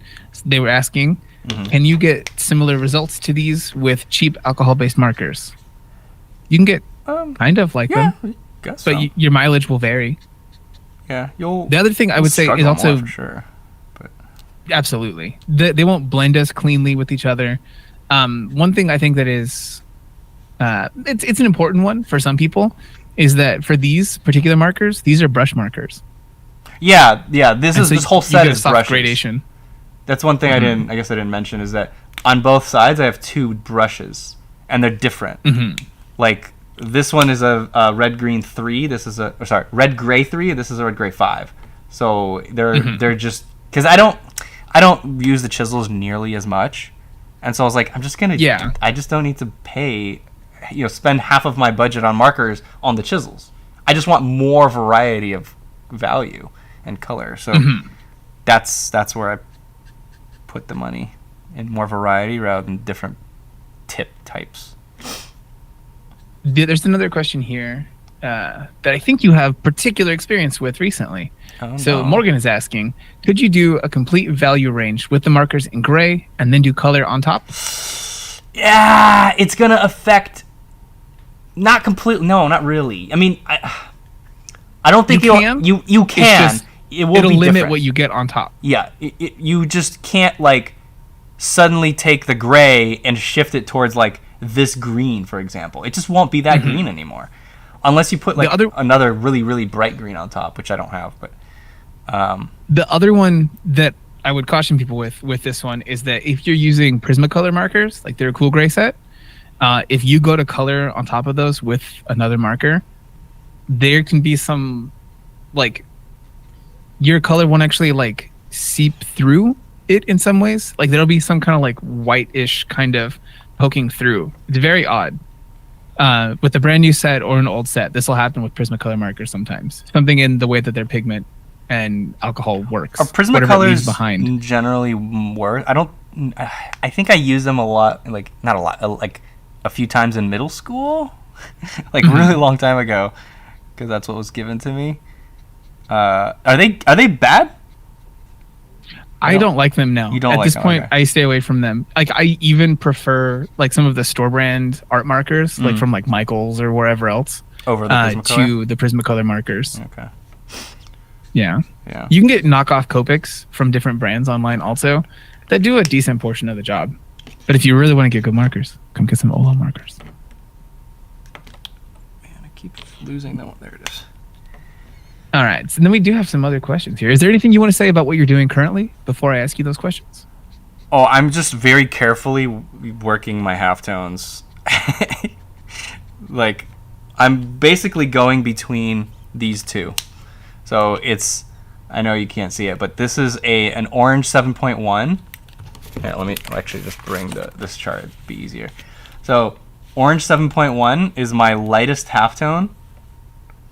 And I can get lighter. The thing what you're seeing here is one with like several layers. It can get quite dark. But if I just put one layer, it's like it could be pretty light. And then the darker version next to it is the red gray 3. So I'm going between these two and working my like darker halftone and my lighter halftone between. And I've found that with the reference, with his skin and the lighting scenario, this is working all right. Sometimes in areas where I have this pink, I bring in this like slightly more reddish version. It's that, and that helps to bring a little bit of that warmth. But yeah, that's what I'm doing. About the inexpensive marker conversation from earlier, DD Douglas brings up a pretty common issue that people have when they buy cheaper marker sets. They say they have a 60 color marker set, but they find that most of them are dark or very saturated. Yeah. Do you have any advice on how to approach a drawing like this with a set like that? Oh, jeez. Yeah. It's a common problem. So put away all the ones that are really saturated. See what you have to work with in the new kind of like that neutral light brown area. Like look at, how am I zooming out here? Like in this set, look at how I have these kind of browns and grays. These are kind of light, but a little bit more chromatic. This is a little more chromatic. These are also a little bit chromatic, but they're still really light. But I have a lot to work with just in here for my warm browns and my cold browns. And I can even mix the two together to kind of get in between. So if you put away all of these really bright ones that are kind of like, right in here, and you have nothing left, you won't be able to do this. Like, you just can't get the subtle plane changes. So you're gonna have to do something way more extreme where you're no longer focused on the color at all. You just care about the value, how dark or how light it is, and then you can control it like that, where your shadows could just be like bright red, whatever. But as long as the value is correct, and then you go towards like a lighter red and a lighter red, and everything's saturated, it's fine. It can still work. Like you can get really nice looking. Here, actually, let me bring something. I got a good example here. One that I found was really helpful for me to study when I was trying to figure out using like a limited value set of markers, or a limited like color set, was to look at like the manga splash pages. The ones at like the beginning of like a chapter or something like that. They'll do these things where an image looks kind of overexposed because it's just like white highlight and then a color for just like one area of something. It can help to do that kind of thing. Find some cheats. Look at that. This is a skull drawing by Nick Runge.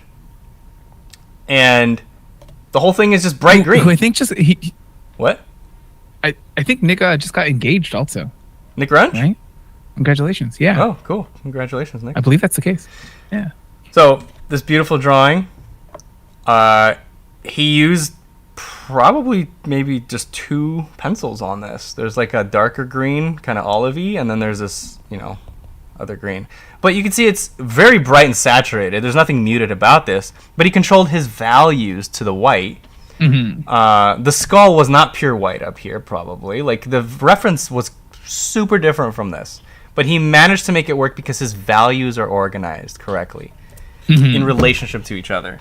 Here's another one. It's a little bit more kind of, I think this is watercolor, but you know, really bright saturated shadows, really bright saturated skin tones, but the relationship works, and the values work, right? He has the major plane changes working. The shapes are designed really well. I'm sure there was a lot of subtlety in the skin tones in there that he didn't capture here because he's just using maybe 2 bright colors. But it looks really nice. It's designed. So that's my suggestion, is to like do something like this with your set. Wait, how do I do something like this with your set? See what your range is. What can you do with this? And then once you know what you can do, then figure out a game plan. Yeah, absolutely. Yeah, your range does not have to be the same as my range in here. It doesn't even have to be close to the photo that you're seeing. The photo is just reference as inspiration. All right, I have just probably a few minutes left. Let me figure out what's the most important thing. You have a very short amount of time. Yeah. I definitely want to finish getting some of these halftones in. Okay. What next question, I guess? Yeah, this is a good one that they've been asking back and forth a lot, dropping in the chat again and again. What is more important, quality or quantity in practice? Well, quality. Quality is more important, but they're both important. I don't want people to think that, oh, I said quality, that means quantity is not. They're both important, very important. They give a caveat here. They say, I know I need to average it out, but if I have to lean more on one side, which should it be? Quality, yeah. Yeah. Also, like if you're just going for quantity, make it a bunch of good practice. You'd never want it to be bad practice, right? Yeah. Even if you want to do quantity, make it quality too. Yeah. Yeah, I say quality because if you have the ability to do quantity, then you can do both. But if you cannot do quantity, you have to do quality. So quality is one that you can do no matter what. Right? Like you could just choose to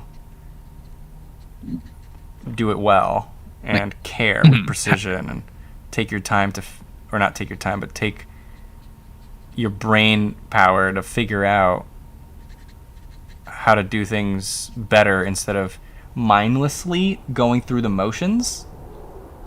Right? You do things with purpose, with intent. Yeah. So we do have people in the chat asking again and again and again, curiously, when's Stan going to put them wrinkles in?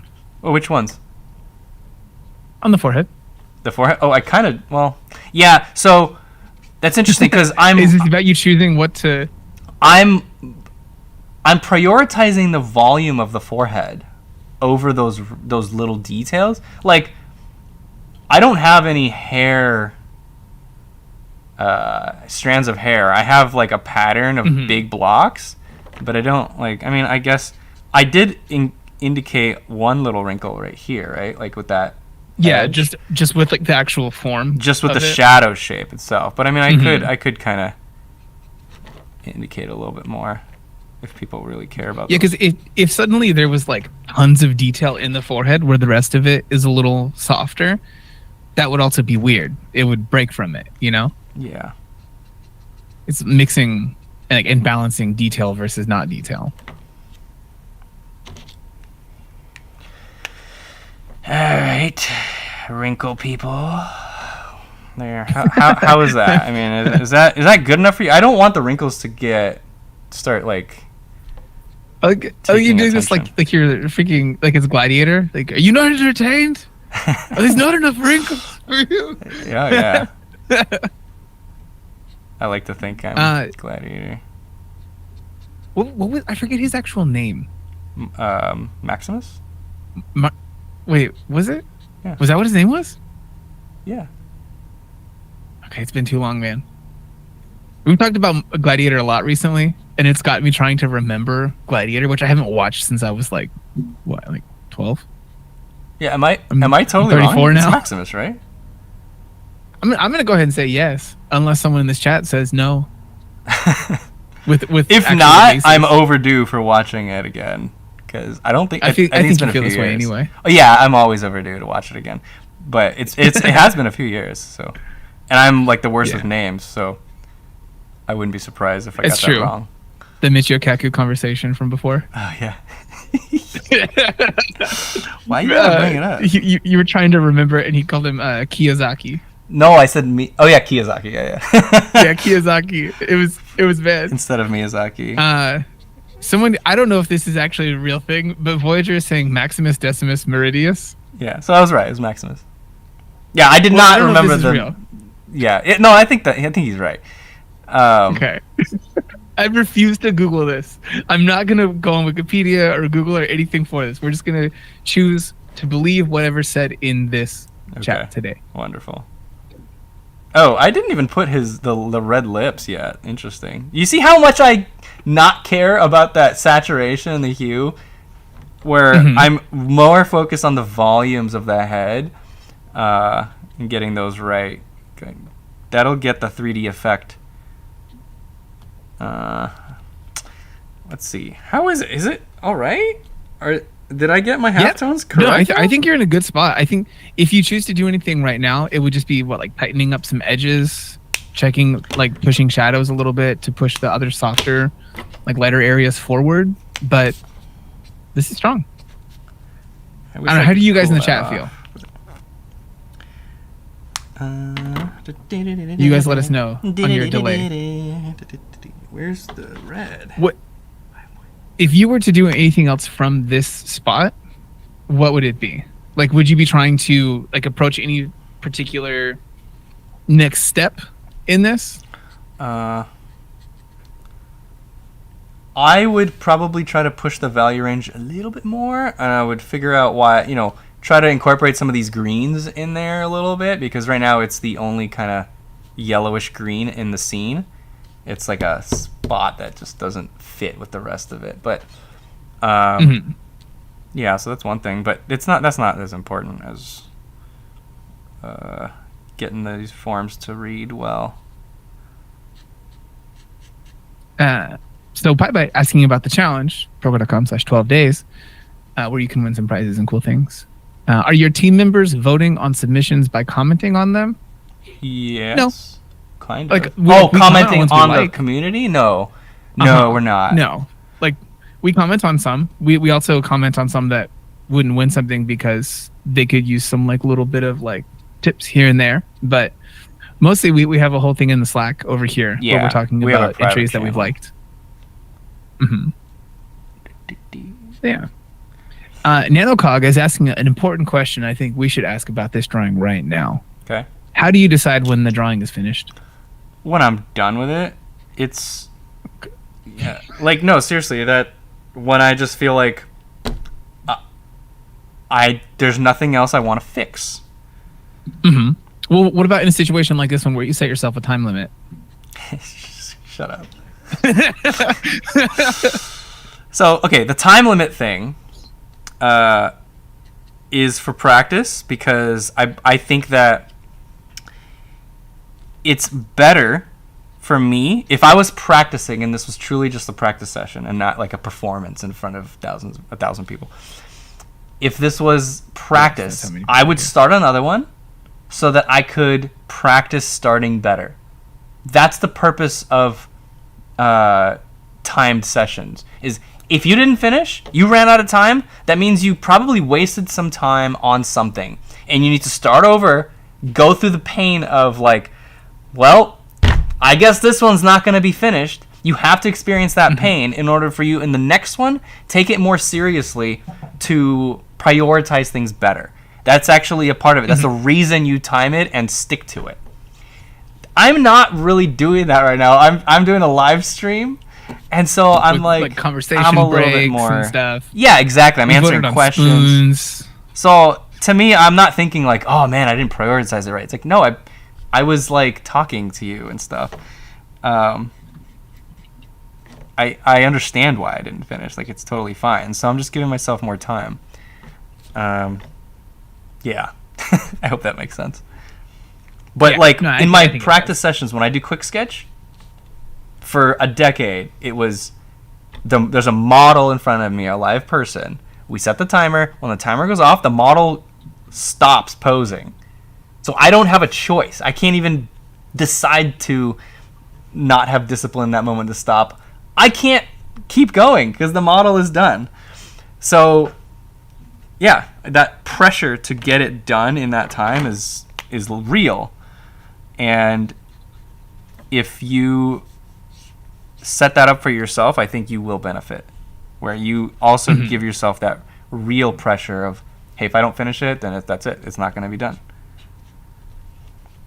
Yeah, I think it's important. Adhere to the things that you set yourself as goals. That goes for your practice, for your study, the way that you lay things out for you before. If you already do the work of figuring out what your study plan and what your practice is going to be, don't change it later. You already did that work. Trust you before, where you were doing just one thing. Adhere to it. Yeah, boy. A couple people are asking things that are pretty similar. Someone was asking, would you be against going on top with some colored pencil? Not now for this, obviously. No, I wouldn't. But just in general. No. And then what other things would you use besides colored pencil, stuff like that? I was actually just about to do this to kind of finish it off, is go back over with a gel pen, a white pen, and add, just for highlights. Yeah, add some of those highlights that I kind of went over with that pink in the beginning, just to get that pure white back in. And then also cool gray one. Kill this one. There you go. And then maybe I'll come back in with. Nah, no, this is good. That's fine. I just didn't want it to. I want to bring that tension back in here. So, yeah. Let me find it. Go ahead, ask another question because I gotta find. Wait, let me try it. This one's about the actual competition here. Charcoal. When is each drawing due for the day in the competition? Before the end of the day, or do we people have longer to enter them? As far as I understand, they have some more time. It just has to be something that is made from that reference. Well, right? If you guys got the reference. Yeah, it's not really due. It's due by the end of the 12 days. The challenge. The final challenge. Day. Yeah. But the thing is that we take down the reference at the end of the day. So you won't even have access to it. Yeah, so you probably won't have the references that you would be working off of, because the references from the photo packs are the things for the competition. Yeah. And just so you guys know, the last day of this one is the 22nd, right? It's this Friday. Yeah. Yeah, it's 22nd, this Friday. That'll be the last actual stream that will happen as part of that will be Ryan Benjamin's on his channel. So if you see us posting anything about Ryan Benjamin, that's the last day.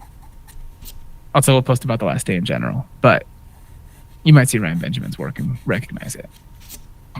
So, let's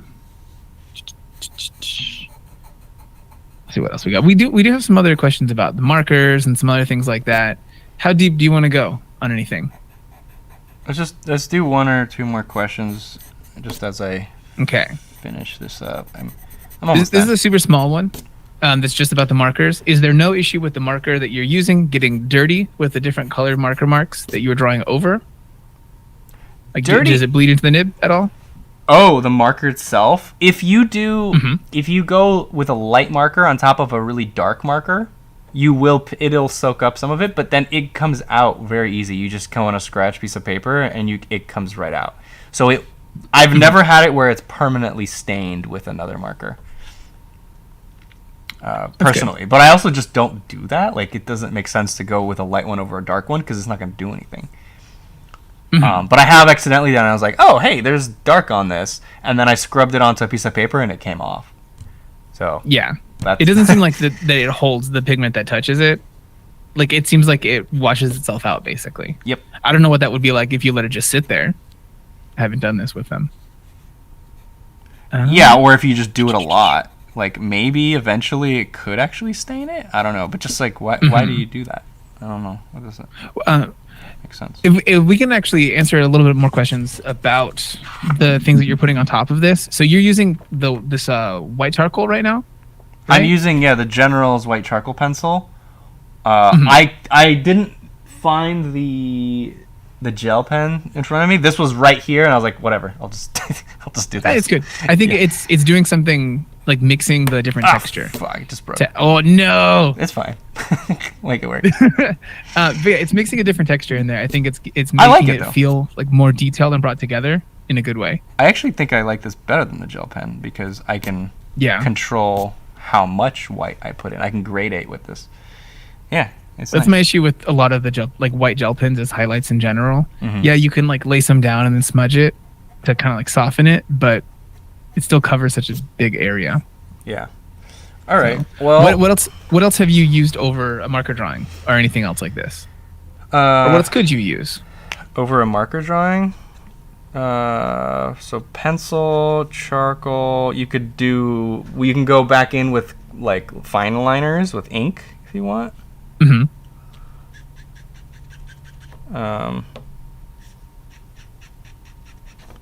You could probably do like acrylic paint if you wanted, right? Yep, I don't see why not. Yeah, me either. The only thing that we haven't mentioned that I've used over a marker drawing before is putting like screen tones on top of it. Like that's about it. But other than that, you could use whatever you want, man. Go for it. Try it. Experiment. Yeah. Why not? Try it out. Yeah, and then tag us when you post it. We want to know. We want to see. So I'm putting a little bit of yellow. See, this is a yellow. It's quite yellow, actually. But what's motivating the yellow choice? Well, this green color here, just reflecting back up. I see. Yeah. All right. I don't have any real darks in this. I wonder if I should. That's gonna open up a whole can of worms. My whole range will have to. If you start doing more, you're gonna start building and building and building. Yeah. Shit. Well, I just did it.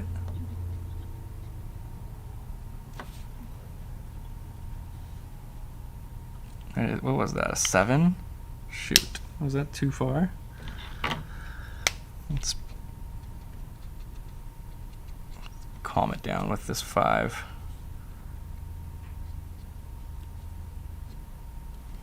Ooh, it's moody. Yeah.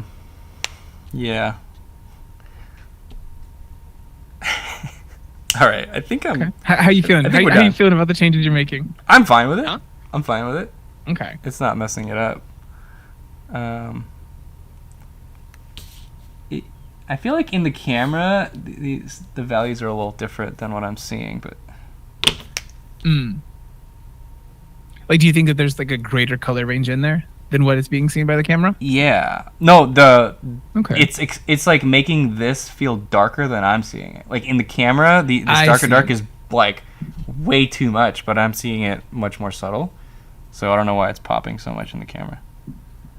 Interesting. Okay. Well, is there anything that you want to like mention with this? Like anything that you want to see from entries for this challenge? Well, this one you guys don't have to do marker when you submit yours. You could do whatever you want, but no, you just today the instructions was to like play around, have fun with it. You know, like hey, you want to put a yellow reflected spot right light? Beep, beep. Doing some magic. A little glow. Like why not? Right? Just a little color pop. Yeah. That's the thing is the whole thing feels a little gray. I do need a little bit of color. So you want complimentary? Yeah, if I was gonna spend a little more time on it, I would look for little spots of color pops, just a little bit more here and there, and yeah, it'll come together. Where's that violet though that I had? Okay. I guess do you want to show some people more of what you're going to do here, or do you want to try to start to like wrap up a little bit? I'm gonna wrap up. This is Okay. I'm pretty much done. We don't need to keep going. So yeah, thank you guys. I appreciate all of you here. Thank you for watching. Thank you for the great questions and for the bad ones too. We got there together. Yeah. The 12 Days of Proko is almost done. That and also means that the sale is almost done. I think we're keeping up the discount code until the 24th. So right before Christmas, if you're getting someone a gift, we also have gift cards. You can buy something for someone else's email, and they'll have access to it. You can get the biggest discount with bundle packs. So if you go to the home page, you can... let me get it up here. Web. Oh, yeah. 3. Boom. There you go. No, keep talking, Stan. Yeah. We're losing people. I know. Yeah, so if you go to the Talk home about page and you scroll down in the bundle packs, this is where you can buy all of these courses together in a bundle and save, an additional bundle discount. Plus, when you put in the 12 days code, it'll do another 15% off of each one. But we have bundles for like beginner drawings, for comics, Ultimate Proko bundle. These are all 4 of my courses that I've made. We got the figure drawing bundle, we got the digital painting bundle, portrait drawing, figure anatomy, creature design, drawing comic book heroes and monsters, and sculpting bundle. So like lots of bundles, and together you're getting like I think almost 30% off if you bundle all these plus the 15%. So yeah, that's that. I think we're done. Yeah, use the coupon code while it's there. If you guys missed stuff during Black Friday, get stuff for cheaper. You might not be one of the people that wins anything during the 12 days giveaway stuff. Yeah. So you still need to buy things. But You yeah, thank you still guys for need to being buy here. things. Please keep me employed. No, it's good to get to do these streams with you guys. If you guys want to see any particular topics, if for any of the videos that we do, leave comments. It helps us know what you guys are looking for. But yeah, Stan, thank you. Yeah. Thank you guys. Thank you for sharing your spoon with everybody today. It was great. Ah, jeez. I'm gonna go eat now with my giant spoon. Bye, Okay. guys. Enjoy the rest of your day. Have a good one. Stan, you know that you have to end this on your end? Oh, do I have to end it? No. Oh, we're not live anymore, right? No, it is. We still are. I really want to leave this part in. What the hell, man? Wait. Okay. Are you Now ending we're it or gonna am I end ending it? Bye.